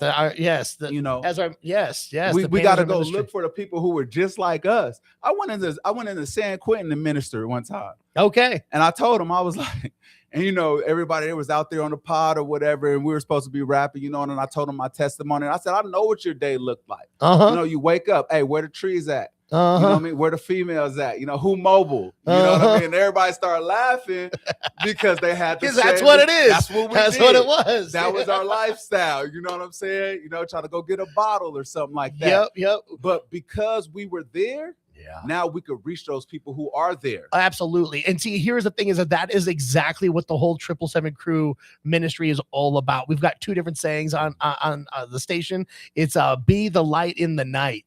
So even you are the light of the Lord, you got to go out in the night to start bringing other people to the Lord. That part. And you're never too lost for the cross. Yes. Yes. So those are the two things. So that I love what you're saying right now. We're going to be playing one of your songs right now. Okay. We got Nova's Ghost 3.0. It's called Bigger, and you can hear it only on the 777 Crew Featuring Radio. Hood Priest. Let's go. Stand up.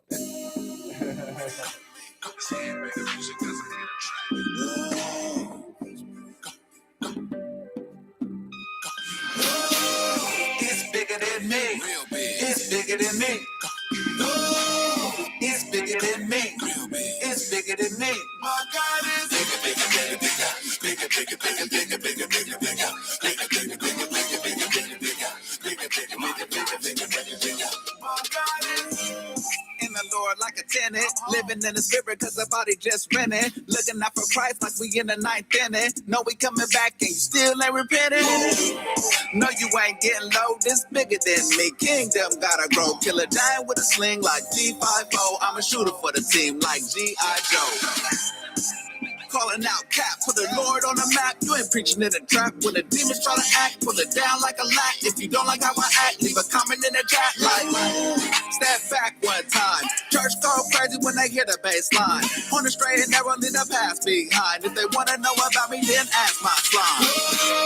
It's bigger than me. Real big. It's bigger than me. It's bigger than me. Real big. It's bigger than me. My God is bigger, bigger, bigger, bigger, bigger, bigger, bigger, bigger, bigger, bigger, bigger, bigger, bigger, bigger, bigger, bigger, bigger. My God is big. He's huge. He's gigantic. He's strong enough to sink the Titanic. I heard the people running, panic, yelling, Godzilla. That's what they chanted. You can't understand it. With that finite mind, it's like raising the dead in the sick, sight to the blind. We turn water into wine, boy, we pouting. He gave us enough to got the same outlet. It's big. It's something like 6 feet. We didn't graduate from algebra to tree. We didn't hop out of scrap, but now we're trucking in the rig. When I look back on my life, it's amazing things he did. Whoever thought with all the time that I was facing, the God that saved me, sanctified me, send me to the nation. Use my story as a testimony to this generation. The God got a plan for your life. Stop waiting. It's bigger than me. Real big. It's bigger than me. It's bigger than me. Real big. It's bigger than me. My God is bigger, bigger, bigger, bigger, bigger, bigger, bigger, bigger, bigger, bigger, bigger, bigger, bigger, bigger, bigger, bigger, my God is bigger, bigger, bigger. My God is. It's bigger than me. It's bigger than me. It's bigger than me. It's bigger than me.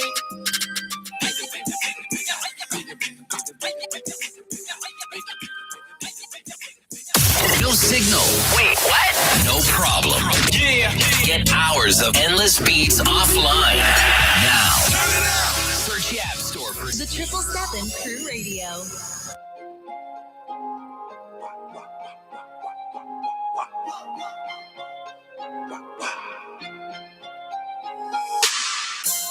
I'm unshakable. Built on the rock, ain't breakable. Speed in my soul, untakeable. I'm running this race with the Savior. I'm unshakable. Faith in my heart, unbreakable. King on the throne, unmistakable. Jesus, my life, unfadable. I'm running with the King, can't lose my stride. Never throwing darts, but I let that slide. Armor on tight, got Ephesians in mind. I don't feel the storm, I command that tide. Chains fell off when he broke that curse. Blood on the cross gave my soul that worth. I was in dirt, now I'm in his church. Now I spit flame like a salt in earth. Script flip, when the grace hit me. Old me dead, now the grave can't grip me. Enemy try, but the spirit is with me. Word in my mouth and the king uplift me. I'm unshakable, built on the rock, ain't breakable. Speed in my soul, untakeable. I'm running this race with the Savior. I'm unshakable. Faith in my heart, unbreakable. King on the throne, unmistakable. Jesus, my life, unfadable. Almost died in my sins. That's a close one. Waited on the Lord, and I didn't have to smoke one. I believe like Peter. Picked up the cross, no cedar. Spend time with the Lord, and He showed me His mystery. Gave my life to Christ, and He gave me back the victory. And He coming back eventually, to save me from what Satan did initially. Gotta change my behavior till I'm one with the Savior. Gotta love on my neighbor, gotta serve like a waiter. I make him greater and greater. You know that I'm a big crazy. I love on every hater, but Jesus never will waver. Let's go. I'm unshakable, built on the rock, ain't breakable. Speed in my soul, untakeable. I'm running this race with the Savior.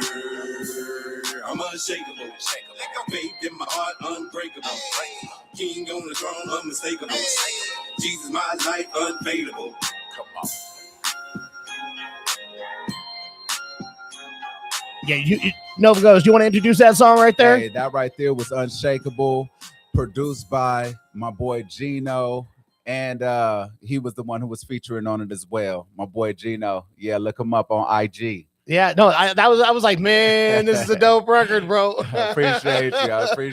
It's the 777 Crew Radio. Thank you so much for tuning in. If you are just now tuning in and you missed like the first part of the show, don't stress yourself over it, okay? The show will be back up on the 777crew.com. You can Google us at the 777 Crew or the 777 Crew Radio.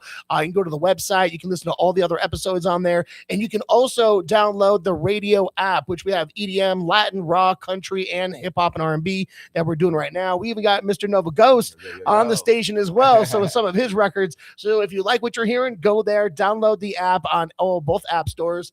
And, we were leaving off on just kind of like, being the light in the night and things like that, you know, and, a lot of people are like, when they're sitting there talking to like, people who have no idea about the Lord, or they're like, man, that Jesus thing, that's stupid or whatever. And, it was funny because like, when a Christian song came on, I'm like, it could be cool. I mean, whatever. But then it was like, I was talking to my pastor about this too, because he didn't quite understand this whole ministry. And what it was is it's building the bridge between the secular world, kind of like what you're doing, to the church.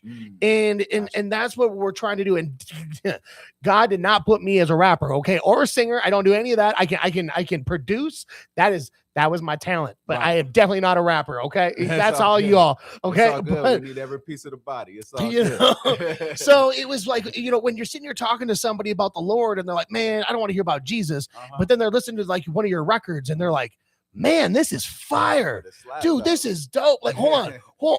This is Christian hip hop. And you're like, yeah, this is Christian hip hop. Yeah. And then they're like, oh man, because, talking to the secular world, like, hey, you want to go to church and, put your hands in the air and worship the God? And they're like, no. Right. But now you have them interested. You kind of got them hooked. Right. And now you're like, man, this is what Christians do. Right. They listen to this. Right. Like they actually put on hip hop concerts. Right. They put on these hip hop shows. Yeah. Like there's actually people in the faith that still like this style of music. Yeah. And that's kind of how this was born. The Holy Spirit kind of put this on me. That's awesome. So when did the Holy Spirit put this on you to start putting like, hip hop records out? Because you said you were started off in the secular world. Yeah. When was it like, yo, I'm going to start writing Christian hip hop? I mean, you said your wife was kind of an influence with your nephews, but of course. Yeah.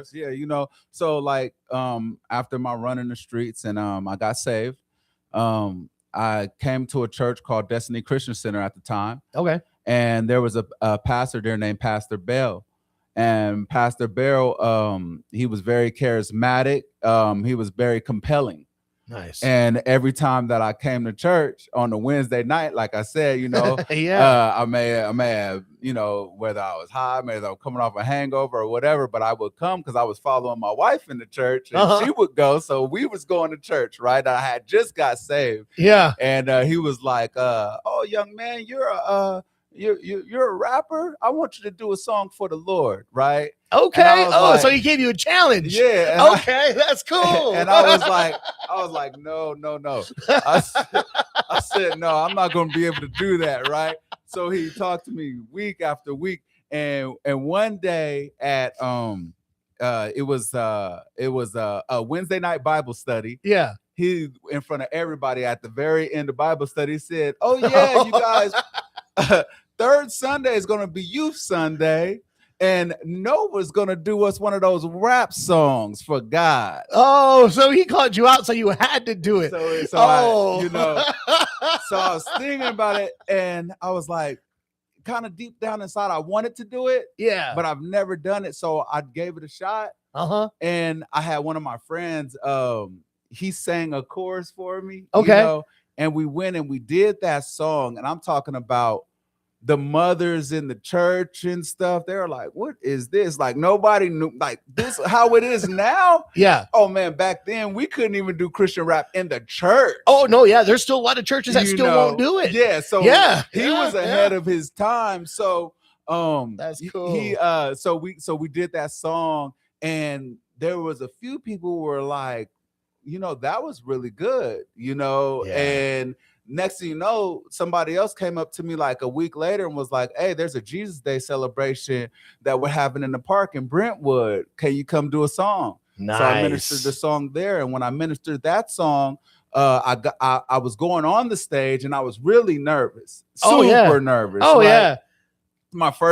That was my first event in the church. This one was my first event like outside of the church, but in the church atmosphere. Yeah. My son he was an infant at the time, right? And my wife, she was there, and I got off. They got off the stage, and they were like, you need a water bottle? I was like, yeah, I'll take that water. It was hot, you know, and I was nervous. I got on stage and I did my music, and it was a guy, his name was Matthew Vance. Okay. And it was another guy named Anthony Vasquez. And they befriended me. They got my number and stuff. And they had another guy in the group. But, you know, that guy, he kind of was like, he was on and off. Sometimes they had a show and he wasn't there. Okay. I was like, can I be a part of Not by Sight? Their names was Not by Sight. Oh, that's cool. And they were like, I don't know, man. You know, we got 3 right now. And so they dragged me on for about 2-3 months. I kept asking, can I be? It was just me. Yeah. And one of our, I was doing shows like with them, but not with them. Yeah. So one of the shows we were at, they gave me my blindfold. And that's how I became a part of a group called Not by Sight back in around 2005. Oh, wow. Yeah. So that's how I really got started. They didn't just say we're going to do music. We would pray before we did music. Absolutely. All of our songs would have a scripture base that was the foundation of the song. Yes. You know, so they ministered me in music.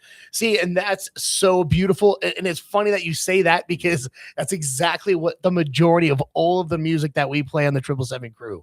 It is all faith, like it's all scripture based. Correct. So, and it's funny because, maybe you can contest to this as well. Like where like people can memorize words of songs after the second, maybe third time they heard a song. Like, right. I know every word of that record. Right. You know, and so now instead of them listening to all the secular evil music that could even be demonic, and they're learning all of these demonic words and they're all, like these types of sayings.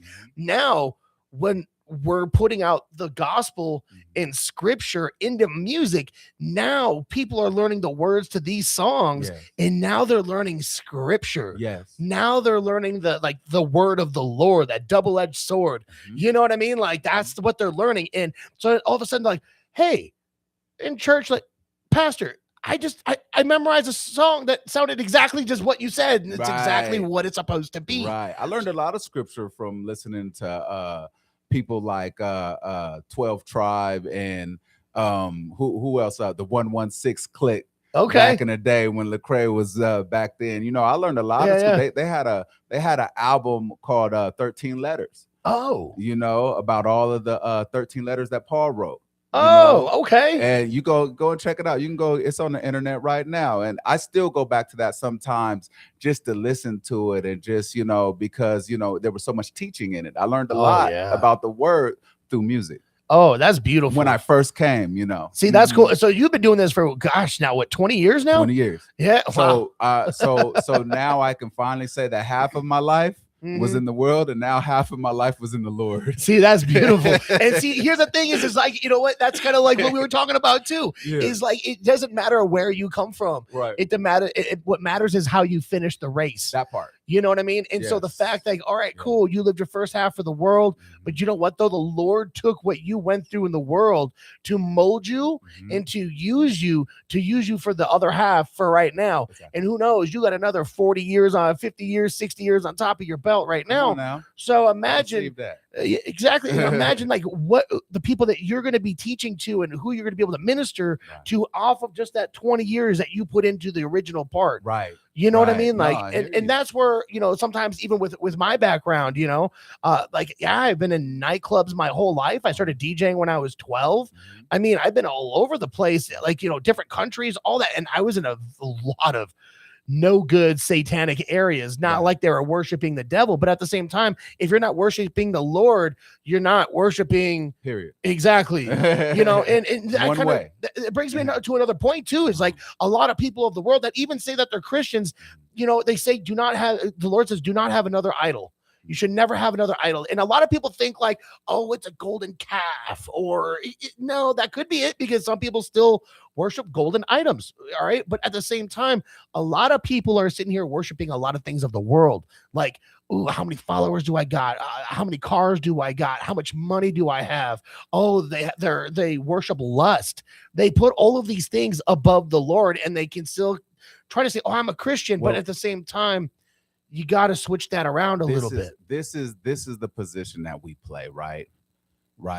And I hear you, because see, what I've been saying lately is God allows us to see this. He doesn't allow everybody to see it, right? And the thing about it is, he puts these spiritual glasses on you to where you can see, like, no, this person isn't lined up in this area. And like Dr. Sebi said, he said, there's two rules to the glasses. You can't take them off.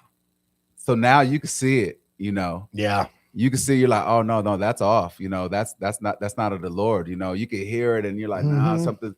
But the second rule is, you can't force the glasses on nobody else. Exactly. Right. So what do you do then? So Good now, question. I'm glad you asked. Right? What do we do? Because God gave me this honor, right, to see somebody where they're falling short. Yeah. My job is now to take that person back before the Lord, which is going to give the Lord permission to come into their situation and clean them up. And it's an amazing thing. I've seen people, I don't care if it's at work. Yep. I don't care if it's your kids. I don't care if it's your spouse. Instead of going and confronting the person in the flesh, instead of going and talk about them behind their back, you know what I'm saying, or pointing them out, I went and took them into my prayer closet before the Lord, and I've seen God literally give people straight 180s. Absolutely. All the way around, because of the prayers Absolutely. of the righteous man availeth much. Mm-hmm. And availeth means to do much work. See, this whole thing is a spiritual fight. Oh, 100%. It's all spiritual warfare. You know, it's funny that you say that, because after I literally left the whole nightlife scene and everything else, I lost pretty much everything. You know, I was almost like, I mean, I had enough to pay my rent for another, I want to say 2 months. And then I had no more money left. It was real bad. My dad was staying with me for a while from Chicago. My older brother came out to visit, and my older brother, he knows scripture, but he doesn't live it. You know what I mean? And him and I were outside on my patio talking, and we got into it. And for the rest of the time, like, and I even forgave him, and I was like, dude, like, it's all good. It's just water under the bridges. Let's just have a good weekend. Let's just have a good weekend. And every chance he would take a stab at me and stab at me and stab at me. Yeah, we're trying to win this argument. We're trying to win this, this position. Even to the point where he almost tried to fight me at this bar restaurant that we went to go shoot pool. And I'm like, dude, so I ended up just leaving. I just left. Okay. And him and I didn't talk for, probably a good 6 months. Right. And I still prayed for him. I prayed for him. And I forgave him. And I just kept praying for him. Well, something was telling me, like, yo, you got to call your brother. Okay. You got to call your brother. And so I gave him a call, and he was like, dude, I was just thinking about you. Wow. And I was like, for real? And he was like, yeah. And we haven't talked in 6 months, maybe longer. Right. And I was like, how you doing? He's like, bro, I'm doing good. He's like, like he was in and out of the hospital. He was having heart problems. His heart was going off beat. And he was like, bro, you know what it was? And I was like, what was it? He was like, I had to quit drinking. And I was like, really? Right. And I was like, good. And I already knew that the Lord God was the told him one, that. yes, that had to. And he, like you were just saying, That's just really the prayers. good. And I talked to my brother a couple times a week again. Yeah. And like, I love my brother, but it was crazy that now that he's not drinking, he seems like a whole new person. And he's Praise telling me like how his wife and him are getting along a little bit better. His everything. And now might be getting a promotion at work where, because he grew up in gangs. We grew up in Chicago, Minneapolis. Like he's been in gangs since I can remember. He was in and out of jail. And now he works for the painters union. And now he might have the opportunity to go back to the hood to recruit kids to go to the union that are like getting either gangs, or do you want to join the union and make money as a man? Let me tell you something. Like I was Look, wow, prayer is real. Prayer is real, Prayer right? is real. Let me tell you something. And it's powerful. David told Goliath, he said, you come to me with javelin, with a sword, with a spear. I come to you in the name of the Lord. When you invoke the name of the Lord, you're invoking every spiritual power in the heavenly realm. Yes. And see the Goliath, he did not understand that. See, when Jesus says, for my name's sake, yes, right, it's for his reputation. when you get out of the way and say, God, handle this, he's going to make sure that he handles that. Oh, for preach you, it. because his name is on the line. Absolutely. You see what I'm saying? So yeah, it's important for us to stand in the gap for our neighbor. What greater love is this than to lay down our lives for our neighbor? Yes. And sometimes that's laying down your own position on different subjects and being like, you know what? You're not ready to receive it. So let me go ahead and take you before the Lord and give him permission to come over there and give you a word. Amen. Oh, amen to that. Absolutely. Absolutely. Yeah, because there's sometimes where there's nothing that you can say or do to get through to people. But you know what though? The Lord is the Almighty Lord, and He can do anything. That's a powerful seed you're planting. Absolutely. You know and that's all we can do is plant the seeds. And one waters and He brings the increase. Absolutely. Let God be God. Yep, exactly. And you know what? Throw as many seeds as you can. And if they land on good soil, bad soil, you're just doing the Lord's work. That part. That was good. I had to shake your hand on that one. That was good. And that's so that's my mission.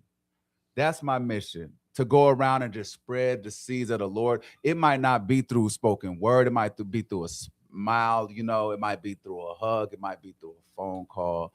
That I want a lot. I want fruit on my branches. Yeah. You know what I mean? I want to go to heaven and have people that came behind me, because of something that I said, because something that I did, that God used me to say, or God used me to do. Yeah. You know what I mean? Oh, absolutely. That's the mission. Absolutely. Because and I think about it too, and I know that the shame came from the devil, and I had to figure out, the Lord, I prayed to the Lord to get that out of my life, because all the people that I've led into darkness since I, in the nightclub scene for years, I started DJing when I was at a skating rink when I was 12, first nightclub when I was 15, and then did my first radio shows in Minneapolis when I was 15, and started moving around the country doing secular music in nightclubs, festivals, radio stations, all this stuff, and saying, oh man, you got to go get her, or you got to do this.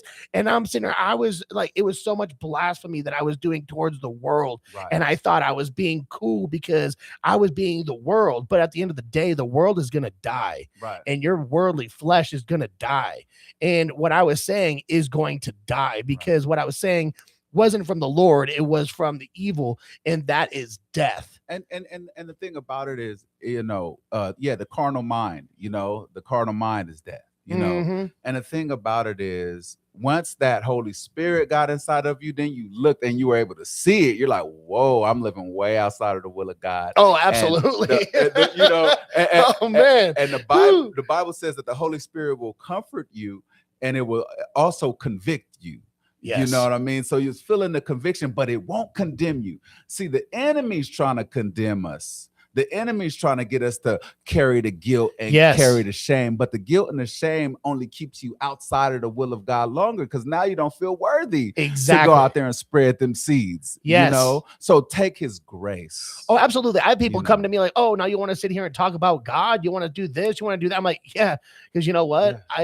I'm clean now. Yes. Like God came into my life and turned my life around. Now I know all the things that I was doing wrong. Right. And like you just said, I got my glasses on now, and now I see all the negative things that were happening, and I'm standing up against it. Right. And that's what's going to happen, because all of the things that I did and I pushed people into the darkness. Now I feel like it's my responsibility to go now into the darkness to bring them to the light. It gave you your purpose. You know what I mean? It gave you your purpose. Absolutely. We're going to go to another record, man. What we got? What we is it got next? Unshakable, right? Oh, no, we did Unshakable. We just did Unshakable. What else we got? All right, hold on. How about I gave them all God stuff, Says all types Go? of stuff. Oh, let's do that one. Let's Yeah. do that one? Yeah. All right, let's God go, Says- baby. God Says Go, featuring my boy, novelist, stand-up ambassador, Crew. Let's go. And this is Nova Ghost 3.0. Nova Make sure you Ghost look them up. 3.0. This is what we're doing. Amen.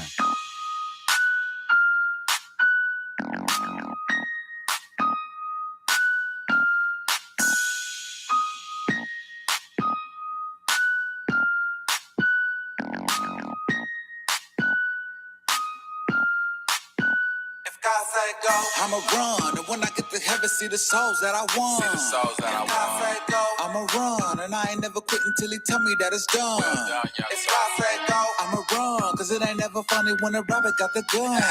If God say go, I'ma run. Be about my father's business, give all glory to the Son. If God say go, I go, I go, I go, I go, I go, I go, I go, I go, I go.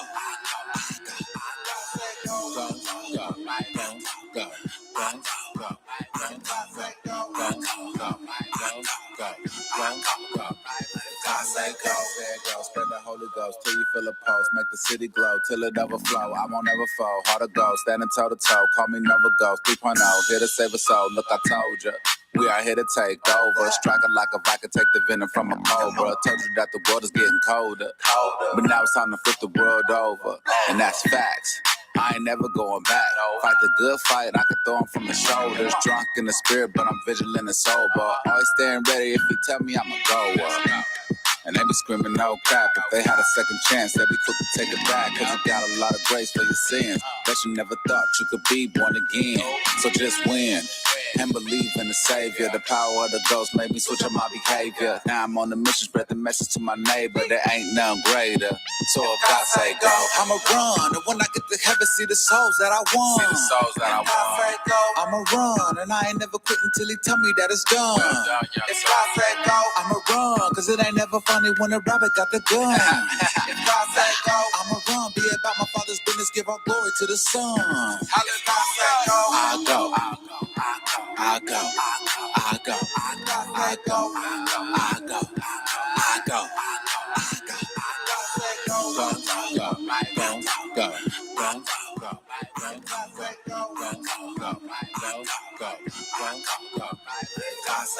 Some water with faith like Peter. You must serve God, J. Christ is my leader. Turn the Bible up, swinging nays like Ronnie. Not looking for fame, you can keep the money. Reaching for souls with the Bible on my lap. Thumping in the trunk is a bass lap. Funky with the beat sound, let your brain go. We in the last days, the sun won't glow. Moon turning red and the stars will fall. Will you keep the faith of the stake like Paul? Singing hallelujah, will it take your life? Bark of the beast, now I'm coming with a knife. I serve my God, he died on the cross. I don't serve the devil, you can keep the cross. You can't serve money, all you want is fame. We serve by grace, no insurance claim. So go and let your brain go. Turn the Bible up and go with the flow. Swinging on this devil's was hand and bro. Swinging on the devil, hit the gas and go. I'ma run. And when I get to heaven, see the souls that I won. See the souls that I won. I'ma run. And I ain't never quit until he tell me that it's done. If God say go, I'ma run. Cause it ain't never funny when a rabbit got the gun. If God say go, I'ma run. Be about my father's business, give all glory to the Son. If God say go, I go, I go, I go, I go, I go, I go, I go, I go, I go.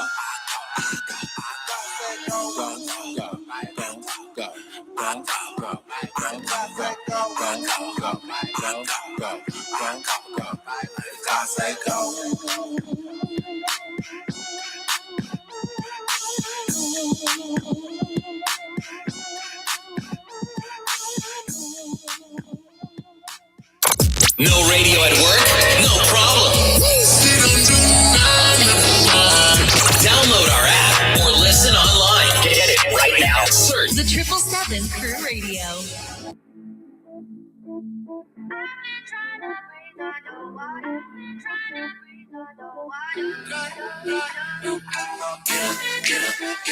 Get up out the grave. Get up out the grave. You need to get up. Get up out the grave. Get up so you can be saved. Get up out the grave. Get up out the grave. You need to get up. Get up out the grave. Get up so you can be saved. Dumb, stupid if I'm honest. I wasn't in my Bible, so I almost got outsmarted. Mission dead end in the Red Sea part. Seen many baptized, got them. Vince Carter, died to the flesh. S on my chest. Spirit of the Lord, help me conquer every test. Look, it's wild in the West, got territory to bless. If we stuck in the mess, then turn to God and confess. Holla Jesus, to get delivered from the legion. We'll make him get up out the region. Now who do you believe in? He'll make you reap in every season. Right out the throne in the seed, and the reason that I'm breathing. I ain't even tripping, I'm a praiser. Christ my king, and there ain't nothing greater. Changed my behavior, cause I was in his presence. And now I'm just preaching his message that you could be saved. Get up out the grave. Get up out the grave. Get up out the grave. Get up so you can be saved. Get up out the grave. Get up out the grave. Get up out the grave. Get up so you can be saved. IDERANCEE. The resurrection dripping, got the blood all over me. I bounce out the grave, Lazarus inside of me. I pull up like a ghost and then I hit him with a 3. Fresh Prince, how I run this thing. Confetti when I run this thing. You know the deal. Come and slide on me if you feel. You want to spark a revival, a generational thrill. You got a 2-step, then hit the bless. Ain't no game when you're messing with the best. Hit the holy step, keep it stepping like you're next. Moonwalk got the grave and honor God with every breath. Time is ticking, the king is inside me living. The chaos shaking my mental, the devil keep trying to get me. But his grace too big and my faith too big. Resurrected down the throat, I'm too blessed. Said no, get up. Get up out the grave. Get up out the grave. You need to get up. Get up out the grave. Get up so you can be saved. Get up out the grave. Get up out the grave. You need to get up. Get up out the grave. So you can be saved. This that rep Christ too. Rolling with the best and I'm slapping on some blues. Whole church jumping and I'm chilling with the Jews. Matthew, Mark, Luke, John, that's that good news. From the Bay where I rep Christ, all in, I'm about to do a nosedive. Face first to the Bible where they speak life. They say the righteous man falls, but I still rise. Yeah, I still rise all the way to the top. Made my best song and it still hasn't dropped. Hit my first million, I still haven't stopped. Money in the bank and I'm climbing to the top. Get up. Get up out that grave. How you 10 years in, still not saved? Look, get up out that grave. Get that 2-step on the devil while I pray. Hey. Get up out the grave. Get up out the grave. You need to get up. Get up out the grave. Get up so you can be saved. Get up out the grave. Get up out the grave. You need to get up. Get up out the grave. Get up so you can be saved. Song is called Get Up by Nova Ghost 3.0. And who are the other brothers on that record that you just dropped that today, right? Yes, sir. That's out on all streaming platforms. It's called Out the Grave. That was featuring Royal Noguera and my boy Adrian Rojo. Look him up. That was fire. Sure. That was fire. Especially like when it was like, died to the flesh and up in the grave. I was like, oh man, okay. Come on now. All right. You guys ain't playing games out in the Bay. Let's go. Man, that's cool. That's so cool, bro. Like, and even like dying to the flesh, like, what we were just talking about just earlier is like, dying to your flesh and then coming up with the grave. And, it's the funny part is like, I was even listening to it today. Like I was listening to this podcast with a couple pastors on there and stuff. And it was crazy to me because they were talking about like, people don't realize, when you die, And there's only one way, two ways to go. You're either going to heaven or you're not. You're going to hell, right?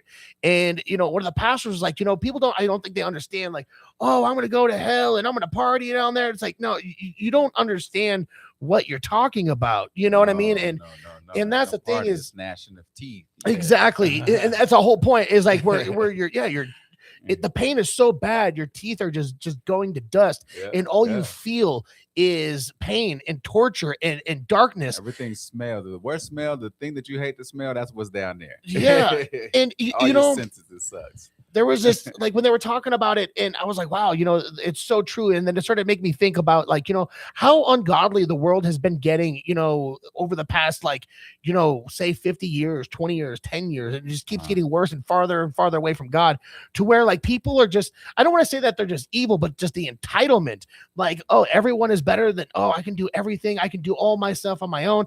And the fact that people are just like, they don't have any godly values, or a lot of people don't, where they treat people like crap, or they don't help the homeless, or they don't do things for the brothers and sisters that we're supposed to be doing.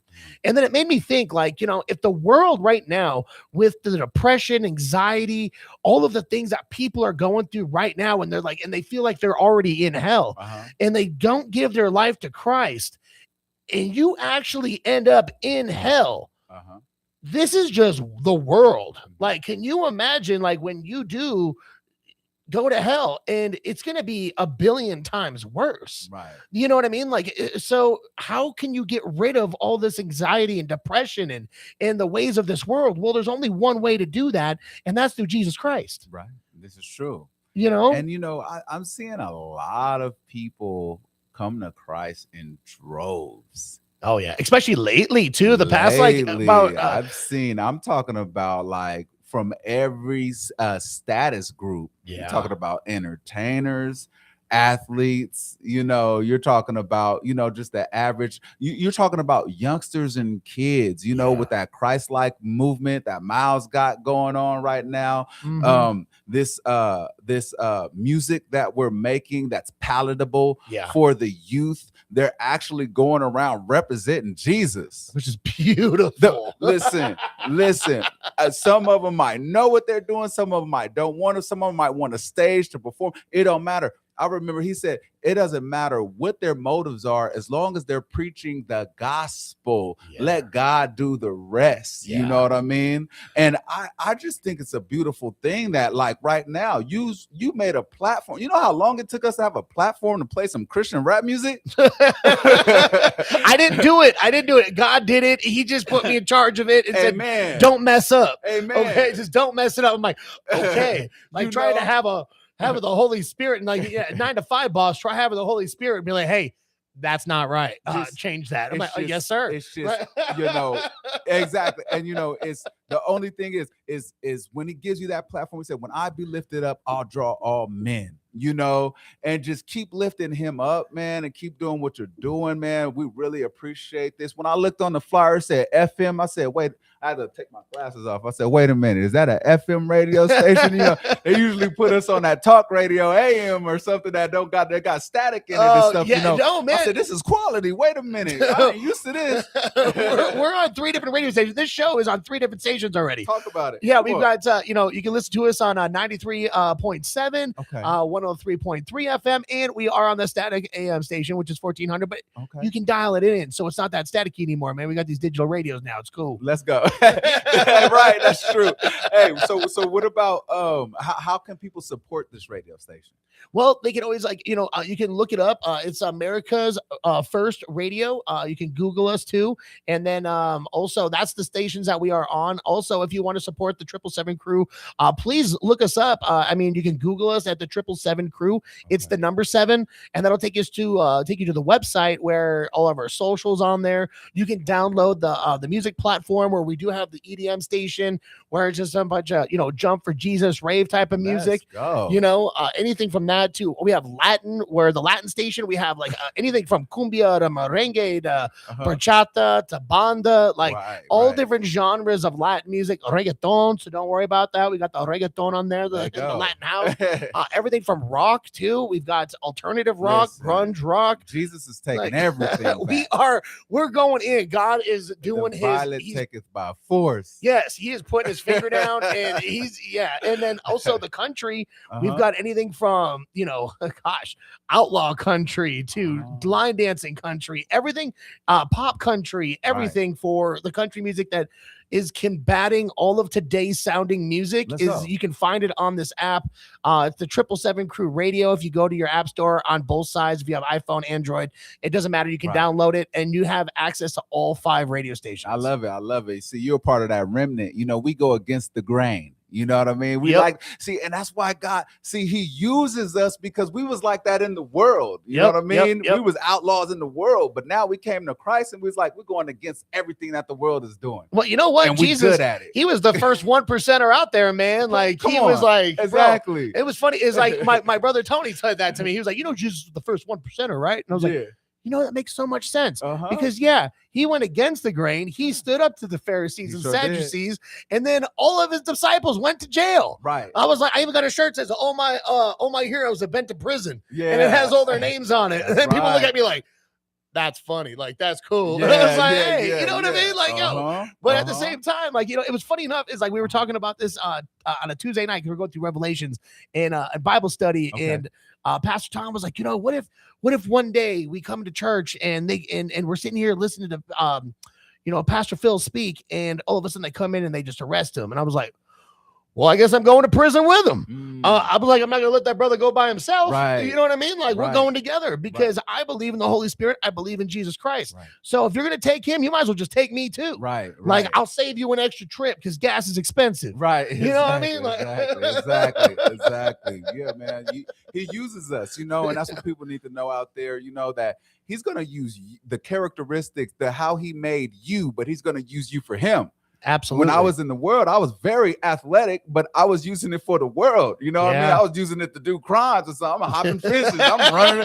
I'm doing everything. You know what I'm saying? But he's like, no, I want you to continue to be athletic and stuff, but I want you to use it for me, So now I can go to the youth groups, you know what I mean? And we can, work on our form, and we can work on, getting in shape and stuff like that. And, lead them down a different, one thing that plagued us as kids, was boredom. Yeah, absolutely. Not having nothing to do. And that's one thing that really plagued me a lot, as a kid, was growing up, I started off in East Oakland. That's where I started off, Okay. And my dad, he got me out of there at a real young age. So he moved me to the suburbs. Okay. And it was such a culture shock. It was like, man, what do I do? So now I'm outside, I'm going to such and such's house, and his house wasn't red like my house. You know what I mean? So now I'm getting tainted over here by such and such's house, the freedom that we thought was freedom, and now I'm out here doing stuff that my parents did not know that I was doing, because of all of the, so-called excitement that we wanted, as youngsters and stuff like that. So it's like, when we have these youth groups and we have these opportunity, to just, be that influence in the youngster's life, we got to take those opportunities. Absolutely. Because they just want something to do.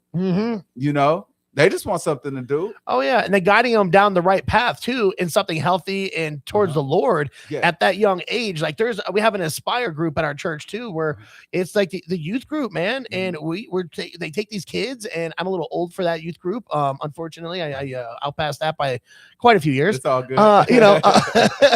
But they take these kids and they bring them through Bible studies, and they go on these camps, they go on these trips, they go on mission trips, they do all these things for these other like communities and stuff like that. And these kids love it. Yeah, they love it, and they're learning more about the Lord. Right. Their spirit is getting filled. Like it's all of these positive environments that the Lord is using their lives as servants to go help others too. And it's beautiful. What if we had that? What if we had that growing up? That type of an influence, bro. You know what I'm saying? Bro, game over. This music that we're playing, this music that we're listening to, what if we had that music to listen to growing up? And that would have been our influence. You know what I'm saying? Instead of something that was contrary to that, to the opposite to the way that God wants us to walk. I was listening to that and I was identifying as that. Yes. But that wasn't who I was. Yes. It wasn't until I found Jesus when I found myself. It's because you're saying the same words of the songs in the songs. Like there was like even some rappers that I used to listen to a lot. And I was like, man, I'm like, and I'm listening to the words and I was like, man, I'm saying this out loud, like I'm identifying as that thing. Yeah. And I was like, but that's not who I am. Uh-huh. But then even listening to this, like you can even probably concur to this as well, is like even the key tones that you use in your music, if they're majors, minors, they actually subliminally messages will actually make you feel certain ways in songs. And if you don't believe me, go look up the slot machines that you see over at the casinos right now. And when you win and the certain key tones that they're being played in, it is actually subconsciously getting you addicted to gambling. That's come on, preach. Did you not know that? That's so when I learned that, that's when I started actually learning ketones in my music to keep people engaged to the music that I'm producing. Wow, that's deep. So I was literally trying to use what was meant for evil to get people to be getting addicted to gambling to getting them addicted to God's music. That's deep. That's deep. That's powerful. Yeah, a little crazy, huh? That's powerful. That's powerful. It just makes you worship God and thank God for the Christian music that we have out here. For all the people who's hopping on that wave, you know, no matter what the motive is, like I'm just happy for it. You know what I mean? Yeah, I'm happy for it. And I'm pushing them young ministers along. I'm rooting for you. Absolutely. You know, I'm rooting for them. You know what I'm saying? We used to pray for platforms that would spin our music. We used to pray for people to let us in their sanctuary to do music. You know what I mean? And we used to want the kids to actually want to listen to our music on their own, not just riding with their parents and their parents is listening to it. Yeah, you know? right? Yeah. Absolutely. Absolutely. Hey, our prayers has been answered, and you know, the culture is changing for God, and you know, I'm happy about that. Yeah, no, absolutely. And you know, like even like you were saying just a little while ago too, is like there's been more and more waves people have coming to the Lord, which I was like, I don't know if you got into soccer or nothing, but the World Cup. Like the World Cup, they said that this was actually the most spiritual World Cup that in history. Okay. And they started talking about like how all of the majority of all the players were blessing God before they got on the field. And when they got off the field, they were actually people from different teams praying together on the field before the game. And people were like, dude, you guys are on different teams. Like, what's going on? They're like, yeah, we're on different teams and we're playing a game, but at the same time, we're still brothers in Christ. Yes. And I was like, whoa. Yes. And they were breaking down all of these godly things that the World Cup was doing, like all of the players, all of the coaches, like, and then even the fans, like it was like truly like like a spiritual thing. And then that was another thing that kind of was crazy to me is it says in Revelations in the end times, right? All the nations and all of the tribes will know who Jesus Christ is before he comes back. That's exactly and that was the World Cup. Think about that for a second. Come on. Woo! That's powerful. I got the goosebumps. I got the goose pimples.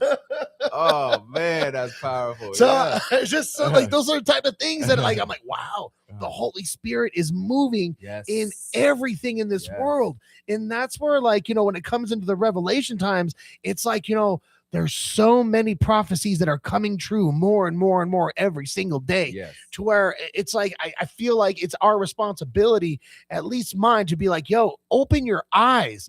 That's why we've been talking about this all week about the narrow road and the big road to the world. Like this world is going to die. Okay, our worldly flesh is going to die. Like your car is not your car. It's going to be somebody else's when you die. Right. Your house isn't going to be yours anymore when you die. Your money, your bank account, it's all gone. Right. Okay, but your soul, your spirit, who is that and where is that going to go and where is that going to be living? What is it to gain the whole world and in the end lose your soul? Exactly. You know, I was 21 years old. Remember I told you, and this is before I walked into the church, and we were doing all types of stuff in the street. It was a lifestyle. It wasn't like, oh, this was, you know, oh, I drank or I had a problem with addiction or, you know, we was out there doing crime. We did all of that. That was just a lifestyle. We woke up to go and do crime. You know, that's what we did. You know, we party, chill, kick it. And one day I went into 24-hour fitness. That was the only thing. My mom, she gave me a 24-hour fitness pass, and it kept me out of a lot of trouble because it spent a lot of my time doing something beneficial. That's you know, good. I was out the street, and two of my homeboys was with me, and a guy named Brother EJ. He had gold ones, you know what I mean? He was a Mhm. little bit younger. He was older than us. He was OG, but he was still, you know, he spoke our language. Yeah. And he was like, "You young brothers, what y'all doing on Sunday?" And I was like, "No, I ain't got nothing to do. I'm doing the same thing I always, you know." Yeah. Right. And he was like, "Why don't y'all come to my church?" And when he said it, I was so tired with all of the trouble and stuff that I was getting into. I was like, you know what? Yeah, we're gonna go. And because of his influence, I really wanted him to see me be present at that church. Yeah, you yeah, know what I mean? yeah. I wasn't really doing it for God, but I was doing it because I wanted him to You know wanted to that- impress that brother. Yeah, I know. came. So my boys, they came with me, and man, it was like that pastor was talking right to me. You know the story. And Yeah. the light was like the light was shining through the gymnasium. It was a boys and girls club. It was Faith Worship Center under the leadership of Pastor Blackman. The late and great Pastor Blackman. Nice. And he gave the altar call, and I gave my life to Christ. And my boys came up there. with Really? me. That the first day you went to The church first like that? day. And I gave my life to Christ. I felt it. Wow, that's cool. I go home. My boys, they leave. Next morning, I get a phone call. "Hey, no, let me get that shotgun. That shotgun that you got in the stolo." And I'm like, "What for?" I was like, "What for?" It's like, we about to go rob this bank over here. And I'm like, What? And I was like, The same two guys that just "Same gave your two life? guys." Oh, wow. And I was like, you know, we just got saved yesterday. and they said, "Bro, whether you gonna do it or not, like, bro, just let us get the shotgun. We're gonna do what we're gonna do." Long story short, they went out and did that. They got 4 years in prison. No Right? way.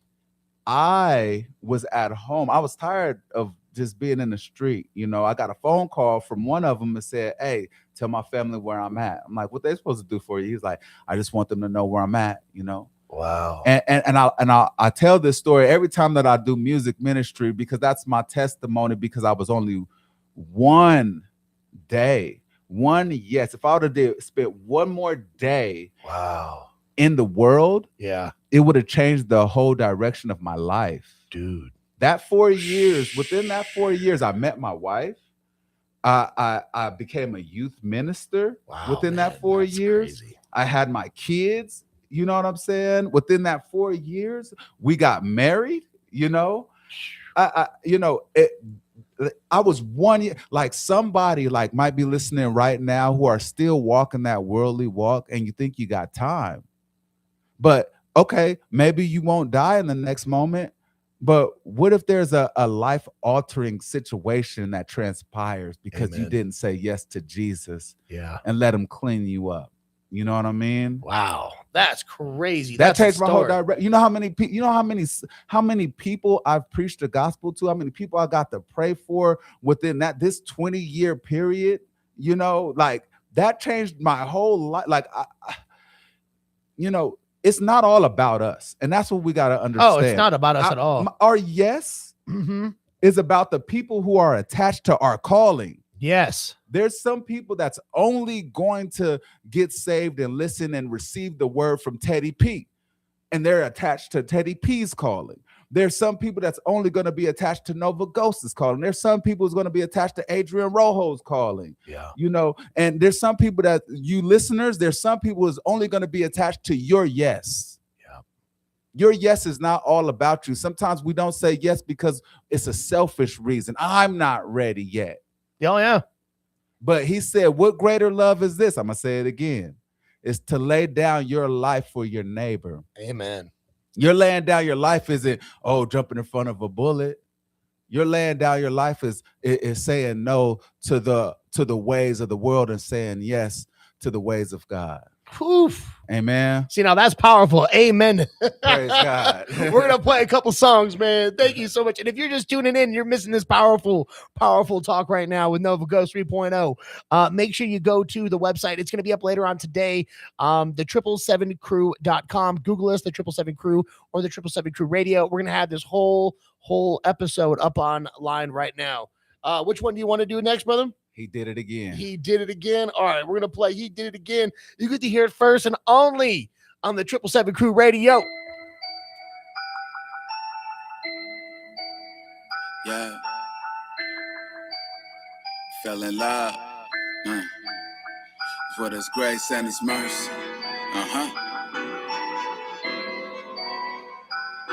When I went back to seeking comfort in my sin.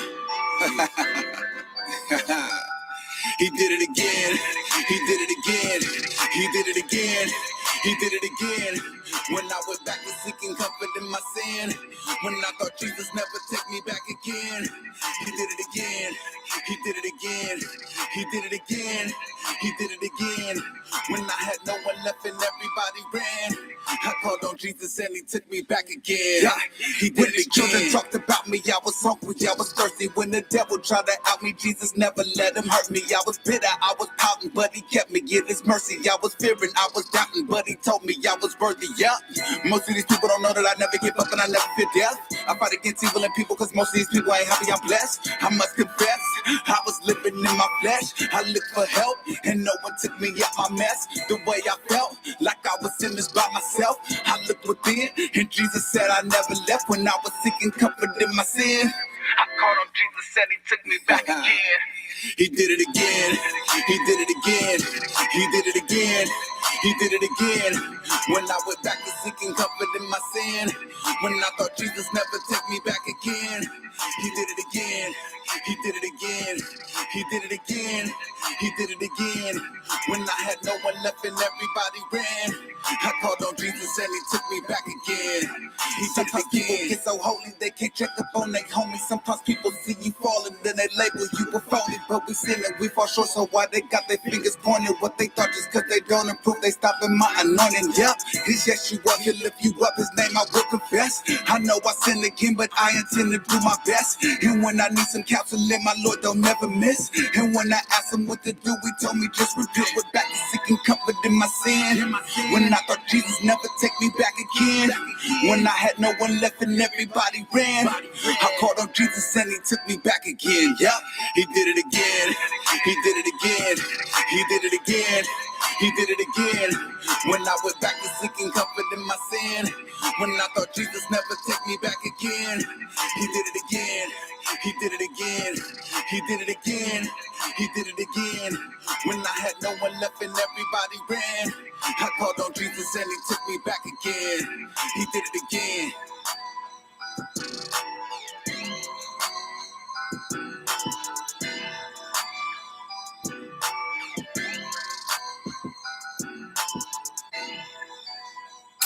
We go everywhere with you when you are out. It's pretty damn epic. We live in your pocket. Oh, yeah. So pull us out sometimes and take a play on the 777 Crew Radio.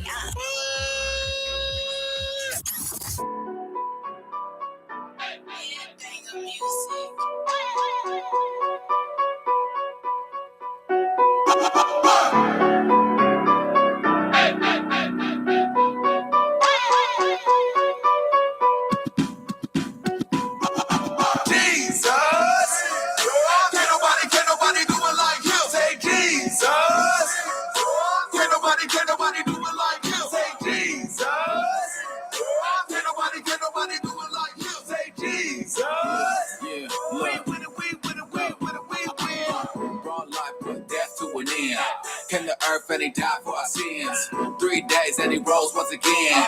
All strength, all power in His hands. All hail to the throne, I'm a fan.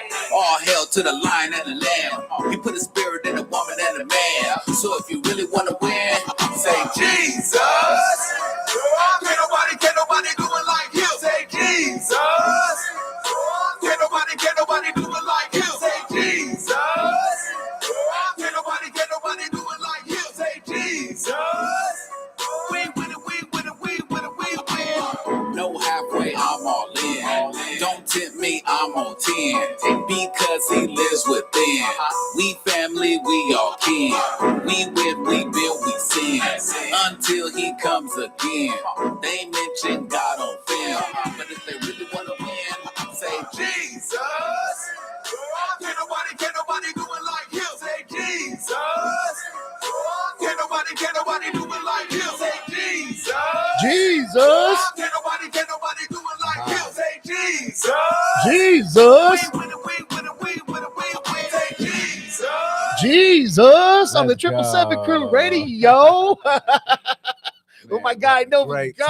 time on this air, man. Woo! Yeah. Nova Ghost 3.0. You guys can get all this music on Spotify under Nova Ghost 3.0. Do not leave out the 3.0. That's one for the Father, the Son, and the Holy Spirit. See, I was going to ask you about that. I'm like, where did the 3.0 come Let's in from? go. So is that what it is? The Holy Trio? Yes, sir. Okay. Yes, so I was like, man, I thought it was just Nova Ghost. I was like, oh, my bad. Oh. You gotta put that 3.0 on there.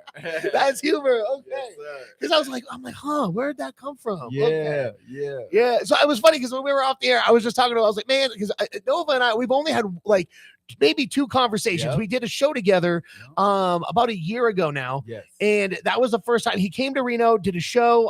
It was off of 2nd Street, I believe. And I was just like, I was telling him, and his boy came out that was playing the drums. Yeah. That's your boy Gino. Shout out Gino. Yeah. And bro, I was sitting here and we were doing sound check and they got done and I was like, bro, y'all, yeah, I got goosebumps. I was like, wow. I was like, who are you people? Right. Like, you guys are amazing. Praise Like, God. dude, so where's that brother at right now? Like, man, hey, Gino, he's back out there. We're all in the Bay Area, you know. He's producing, he's doing a lot of production right now. Nice. Yeah. Like a lot of Bay Area artists is hitting him up right now. For all these beats that you heard, he made these beats. really? Yeah. Wow. Go Gino. That's Gino. What's And up? look up Gino on IG. You know, he got the production for you, got the beats for you. Let's go. Yeah, no, that's beautiful, man. Keep that together in the faith too, bro. Amen. Like, Amen. yeah, you know, because I know there are a lot of Christian artists that are out there too that'll reach out to me and Yes. they're like, yo, man, like I heard this, I heard that, and I'm like, oh man, like, and I've been so caught up with, you know, doing all of this, I haven't even had a chance to really be in the studio Okay. to produce as much as I used to. Okay. You know, because like now that's So why you we're used to kind of. produce. I didn't even know you were a producer. Oh yeah, that I've been. Gosh, oh man, got since slaps? I'll have to play you something, bro. Okay. Yeah. Oh, actually, all the hip hop records and stuff and the R&B stuff is mostly all my production. Oh, okay. Yeah, So, we don't have to talk. That's Yeah. what's So, up. All yeah, right. I mean, dude, we were on Pro Tools too, like back when it was back in the day. Yeah. Yeah. This was This is So a long list of production. Then I also worked with I did some ghost production with a lot of artists, also with like Warner, RCA, and Sony and things like that.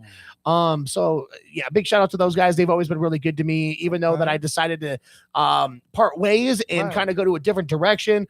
They still reach out to me sometimes, check in, and you know, even though they're on the other side, you know, they've been really good and just nice people and stuff like that. So yeah, relationship's still intact. That's good. Yeah. God is good. But the funny part is like even the people that are like, you know, they'll be on my socials and stuff, and they see me like, oh man, you know, you were at this club and that club or this festival, that festival with these people and whatever, and now they're all like, yo man, so you're really down with this Jesus thing, huh? And I was like, oh yeah.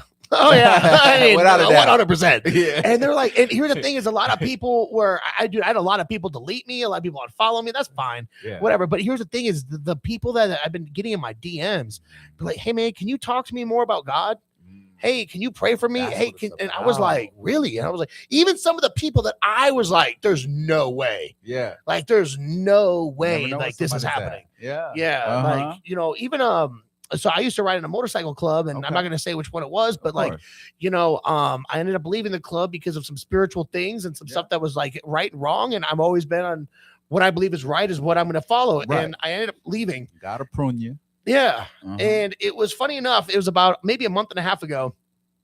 I got a text message from one of the higher ups in that club, and it was like, "Yo, Ted, I got to talk to you." And I was like, yo, what's going on, man? Like, I'm in the middle of something right now, but we're texting. And I was like, what's happening? I haven't heard from him in a long time. Okay. And he was like, you were absolutely right about everything. Mm. And I was like, whoa, what? Like, hold on. He's like, dude, the way I was living my life, the way he was, you know, not faithful to his home, Okay. the way that he just wasn't good. And I was just like, bro, we need to go out to eat then and go out for coffee or something. We got to talk. Like, this isn't a texting conversation. Yeah. You know, and we That's started awesome. talking You have and time for him. That's awesome. yeah, and he's, you know, seemed to be doing a lot better. But it was cool that the Lord kind of like used kind of like, you know, my transformation to try to hopefully transfer other people, you Yeah, know. you can relate. Yeah. Mhm. And that's where a lot of people, like, you know, I feel like a lot of people that are like, you know, in the streets or something like that from where you're from and like even where I grew up, and they, you know, they're sitting here talking to somebody like, oh, just pray about it. Well, do you understand where I'm coming from though? Right. Do you understand my background? Do you understand like what I've been through with my family and, you know, all these things that have been pulled up into our lives? Right. And then where people are like, well, and they cannot understand, they can't relate. So I really feel like, you know, that's why I feel like God really put people like you and people like me and people like Christ-like and you know, even Soja, she has a crazy background too. Yes, To be that light in the night for these people. Yes, exactly. No, you're exactly right. You know, you gotta meet them right where they are. And then sometimes, you know, if somebody, you know, if you can't relate to the person, you know, it's like, how can you minister to them? You know, or you start, it'd be more judgmental. But when you be like, you know what, I've been there too. Yeah. You know what I'm saying? He did it again. You know what I mean? That's what that whole song was about. He did it again. Yeah. You know, that's about, you know, God restore me. You know what I mean? I slipped out. I you know, we always have one foot on the ground and one foot on a banana peel. Oh, you know absolutely. what I mean? So it's like, it's no reason for us to judge anybody else. Oh, absolutely. You know, know? it was funny. Even my pastor said something like that. He was like, oh, you know, when people come into the church, it's like, oh, you guys are a bunch of hypocrites. So you're going to go out in the world because they're not?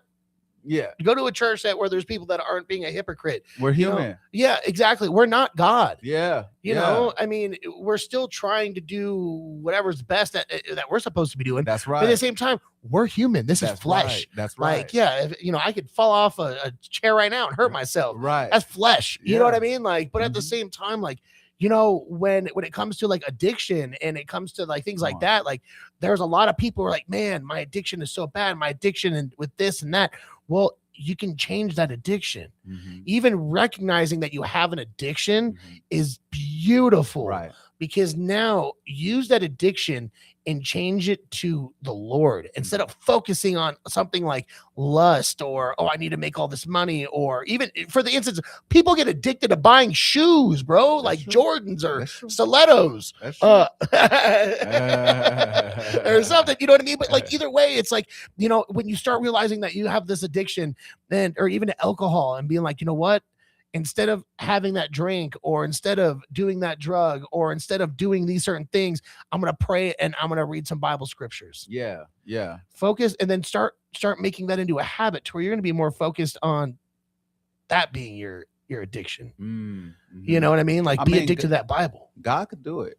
God could do it. You know, it's good to have, especially when you're in that, it's good to have a support group around you too. Yeah. You know, it's good to have some people to hold you accountable. Absolutely. Yeah, accountability is huge, especially when it comes down to addiction and things like that. You know, it's not good to be alone. That's why he said he forsake the 99 to go and get the one. Absolutely. You know, whoever, if there is somebody who's listening right now, you know, and you do feel alone, go find your tribe. You know, go find your tribe in the Lord. If it's an AA program, you know, go. You know, there's resources out there. You know, pray to God first. You know, and He will direct you.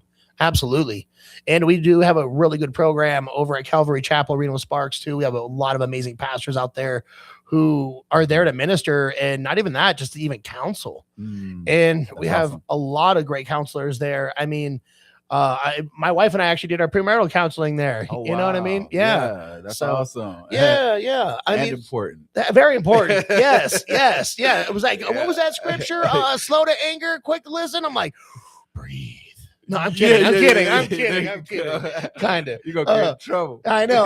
Yeah. I'm not blinking because I got my wife here. I can't laugh too hard. Get me in trouble. Oh, no. It's a beautiful thing, though, man. No, my wife has been nothing but a blessing in my life. Yeah. Even my bonus daughter, who people are like, what's a bonus daughter? I'm like, what's my stepdaughter? But I like calling her a stepdaughter. I understand. Like, yeah, I think she's my bonus daughter because I won a prize, which is my wife, and she came along with it. You know what I mean? That's awesome. So, I like that. That's the way I look at it, you know? I love it. Amen. Praise God. Yeah. So yeah, man, we're gonna play a couple more records right now. Which one do you want to play next, man? Ain't scared. Ain't You scared. scared. Okay, Got the let's get drip for the oil on my head. Let's go. It's a 777 Crew Radio. Ain't scared, you scared. Got the drip bottle all on my head. Let the devil know. Ain't scared, you scared. Got the drip bottle all on my head. Let the devil know. Ain't scared, you scared. Got the drip bottle all on my head. Let the devil know. Ain't scared, you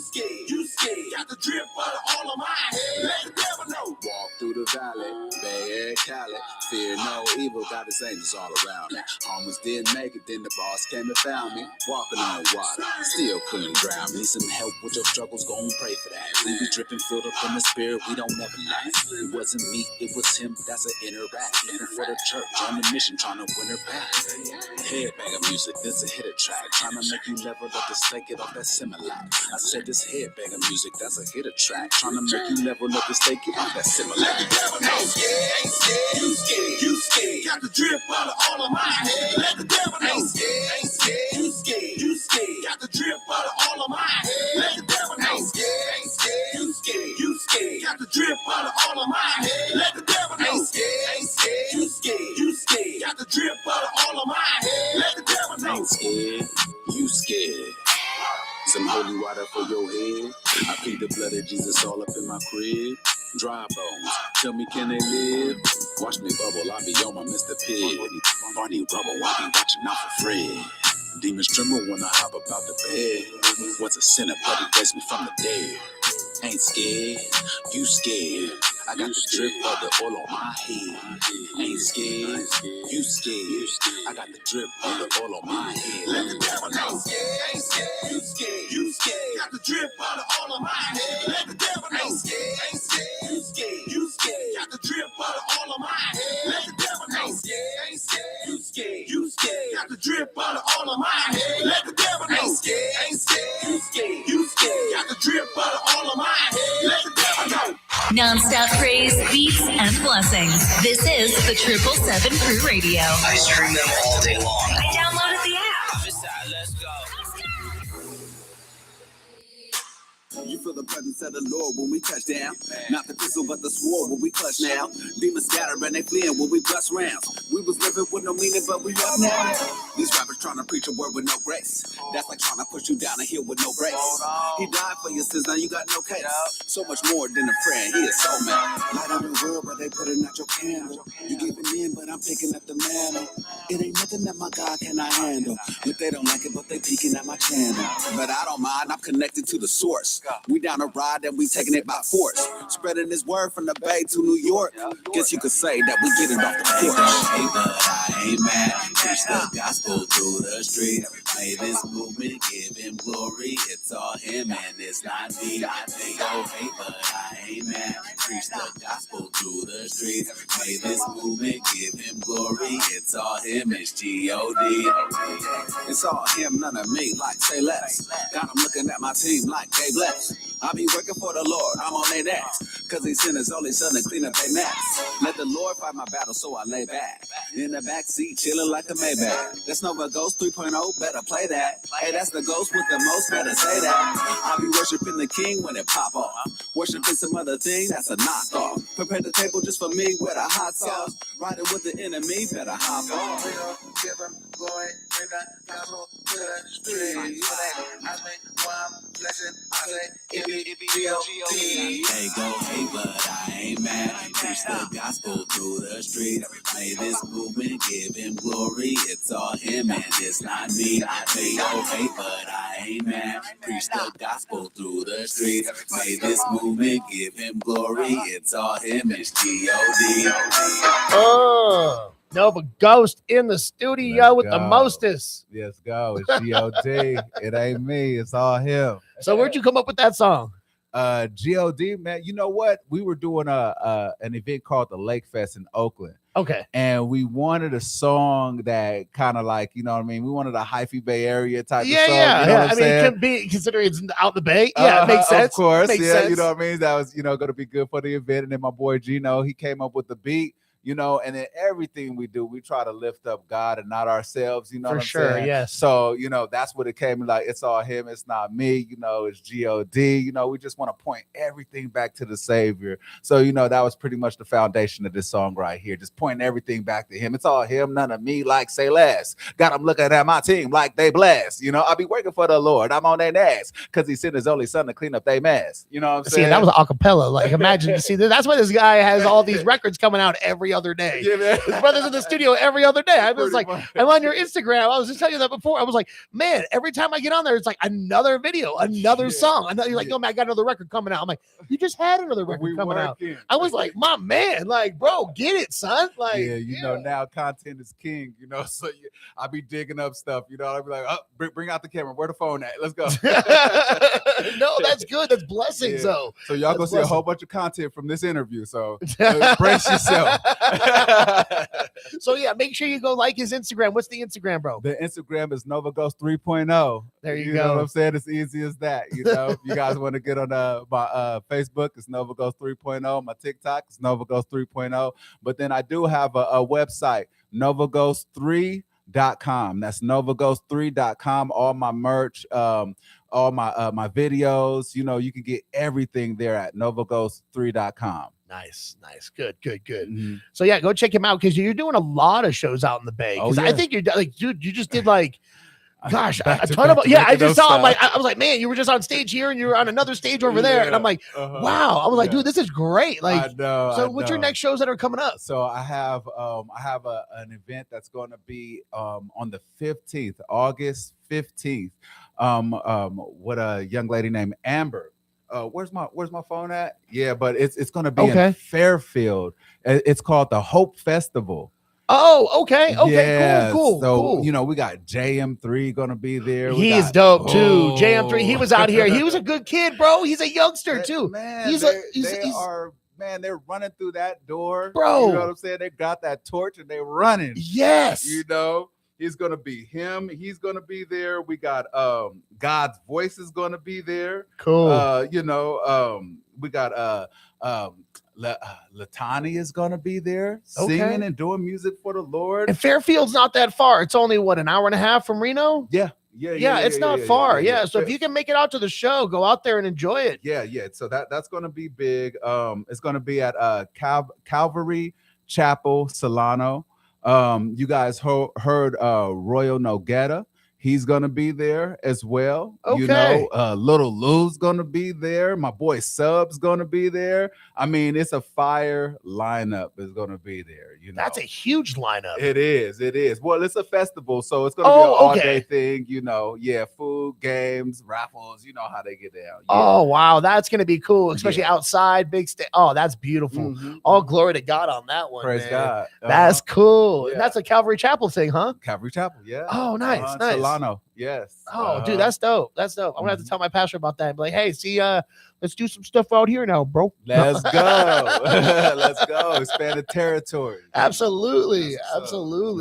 So what was like, you know, your biggest influence, man? Like, you know, when you're getting over to Christ, like, was it your wife? Because you said that you're the one that, like, you know, you were following her into church, or like, what was like the original, like, okay, you know, what was it? First, it was pain, right? Then Yeah. I got saved. Then once I got saved, I had met my wife, and my wife, it was her culture for her family to go to church. Oh, so I was going to this church, but then I started going to church with her. Oh, okay. You know, I okay. had no car, nothing like that. So she was my ride and everything, you know. So she was leading me in the right direction. You give know? you gas money, right? Yeah. It's expensive. No, I didn't get no gas. And she didn't even answer. She was like, oh no.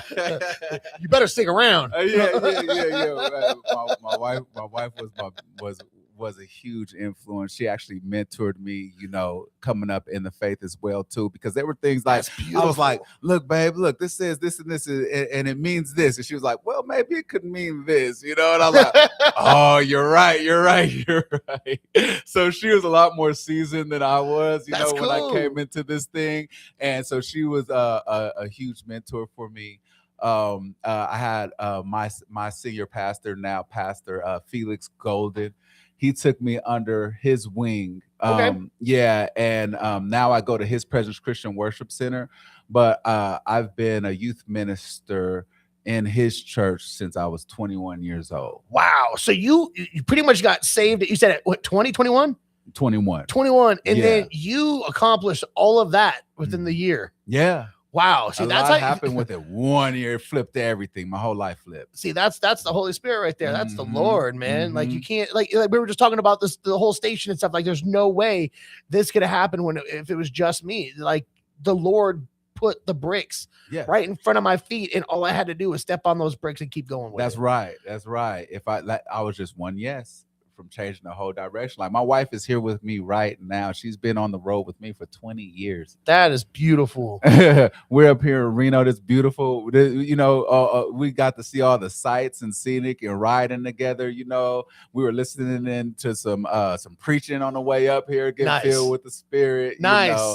And you know, it's just it's a beautiful thing, and I'm very grateful for how far God's brought me, and I'm very excited for the future too. That's awesome. Yeah. And you know what's funny is like my wife likes to tease me a lot because, you know, obviously we just got married back in April. Okay. We've been together for like 3 years though. But we all like, but you know, when you get married, you're one flesh, right? Yes. So we're like, all right, cool. We connect the bank account. We do this. We got that. We're doing this and that. And she's like, oh, hey, babe, I'm going to go get a pedicure. And I'm like, oh, okay, cool, babe. Let's go have fun. And I'm going to go get some lobster. I'm like, oh, okay, cool, babe.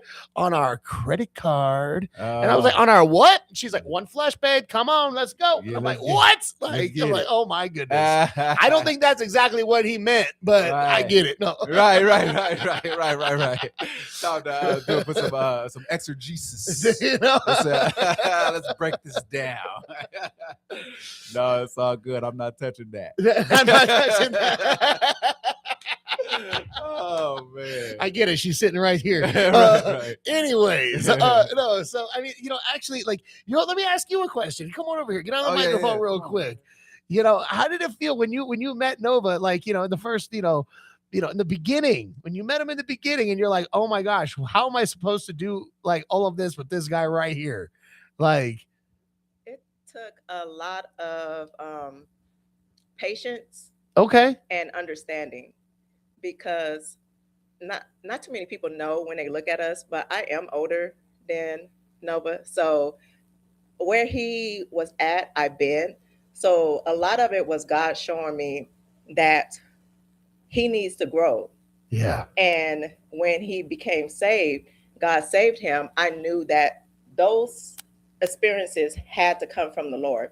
Yeah. That growth had to come from the Lord. So I had to step out the way and let God do what he did in his life so he can grow spiritually. That's beautiful. And mature in his walk with Christ. So, like I said, it took patience, prayer, understanding. She's like, a lot of prayer. No. We talked about prayer earlier. So Yep. yeah, that's a key. No, absolutely. No, and that's cool because, like, you know what? It was like when you were telling the story about your friends and that, like, you know, doing the whole robbery of the bank thing, and then you were saved the day before. It was like, you know, I feel like the Lord will actually get you to that point, stop it, and then turn your direction, like reroute your GPS into a different direction, because he knew if you were going to be there, then that would have been the route that you would have never met your wife. And then at the same time, you're doing your duty for the Lord by coaching this guy right here. And now look at what you guys are both doing for the Lord's kingdom. Yeah, it's amazing. I mean, I love it. And I enjoy being on tour with him and going on the road with him and just seeing all the things that God showed me ahead of time, what was in store for him, and seeing that being played out now in his life and in our life, and the people that are touched and ministered by it. It's awesome. That's beautiful. That's cool. Thank you so much. I just wanted to, like, I got to put you on the spot too. She's like, why did you do this? You know? Thanks, babe. They don't know that was a script I gave you. Was that right on the back of your shirt? Yeah. Oh, that's funny. No, I just wanted, I got to throw you on the spot here. You know, we're just having fun and stuff. But yeah, no, seriously, like, you know, if you are tuning in and you're missing the show and you don't know exactly everything that we're talking about right now, please feel free to go to the website later on today. It's the 777crew.com, or you can Google the number 7 crew, and then it'll pop up. Just click there and you'll, you know, click back and listen to all the other shows that we have up there as well. Amongst, like, you know, you can go to the socials, add us there too. And that way you kind of know all the different events that we're going to be doing. We're actually going to be at a couple events here coming up soon. But Nova, what else would you like to talk about before we wrap everything up today? Is something on the heart that, you know, the Lord is trying to, like, you know, use you as a vessel? Well, you know, I think we covered a lot in this episode. You know, I'm thank you for, like, having me here.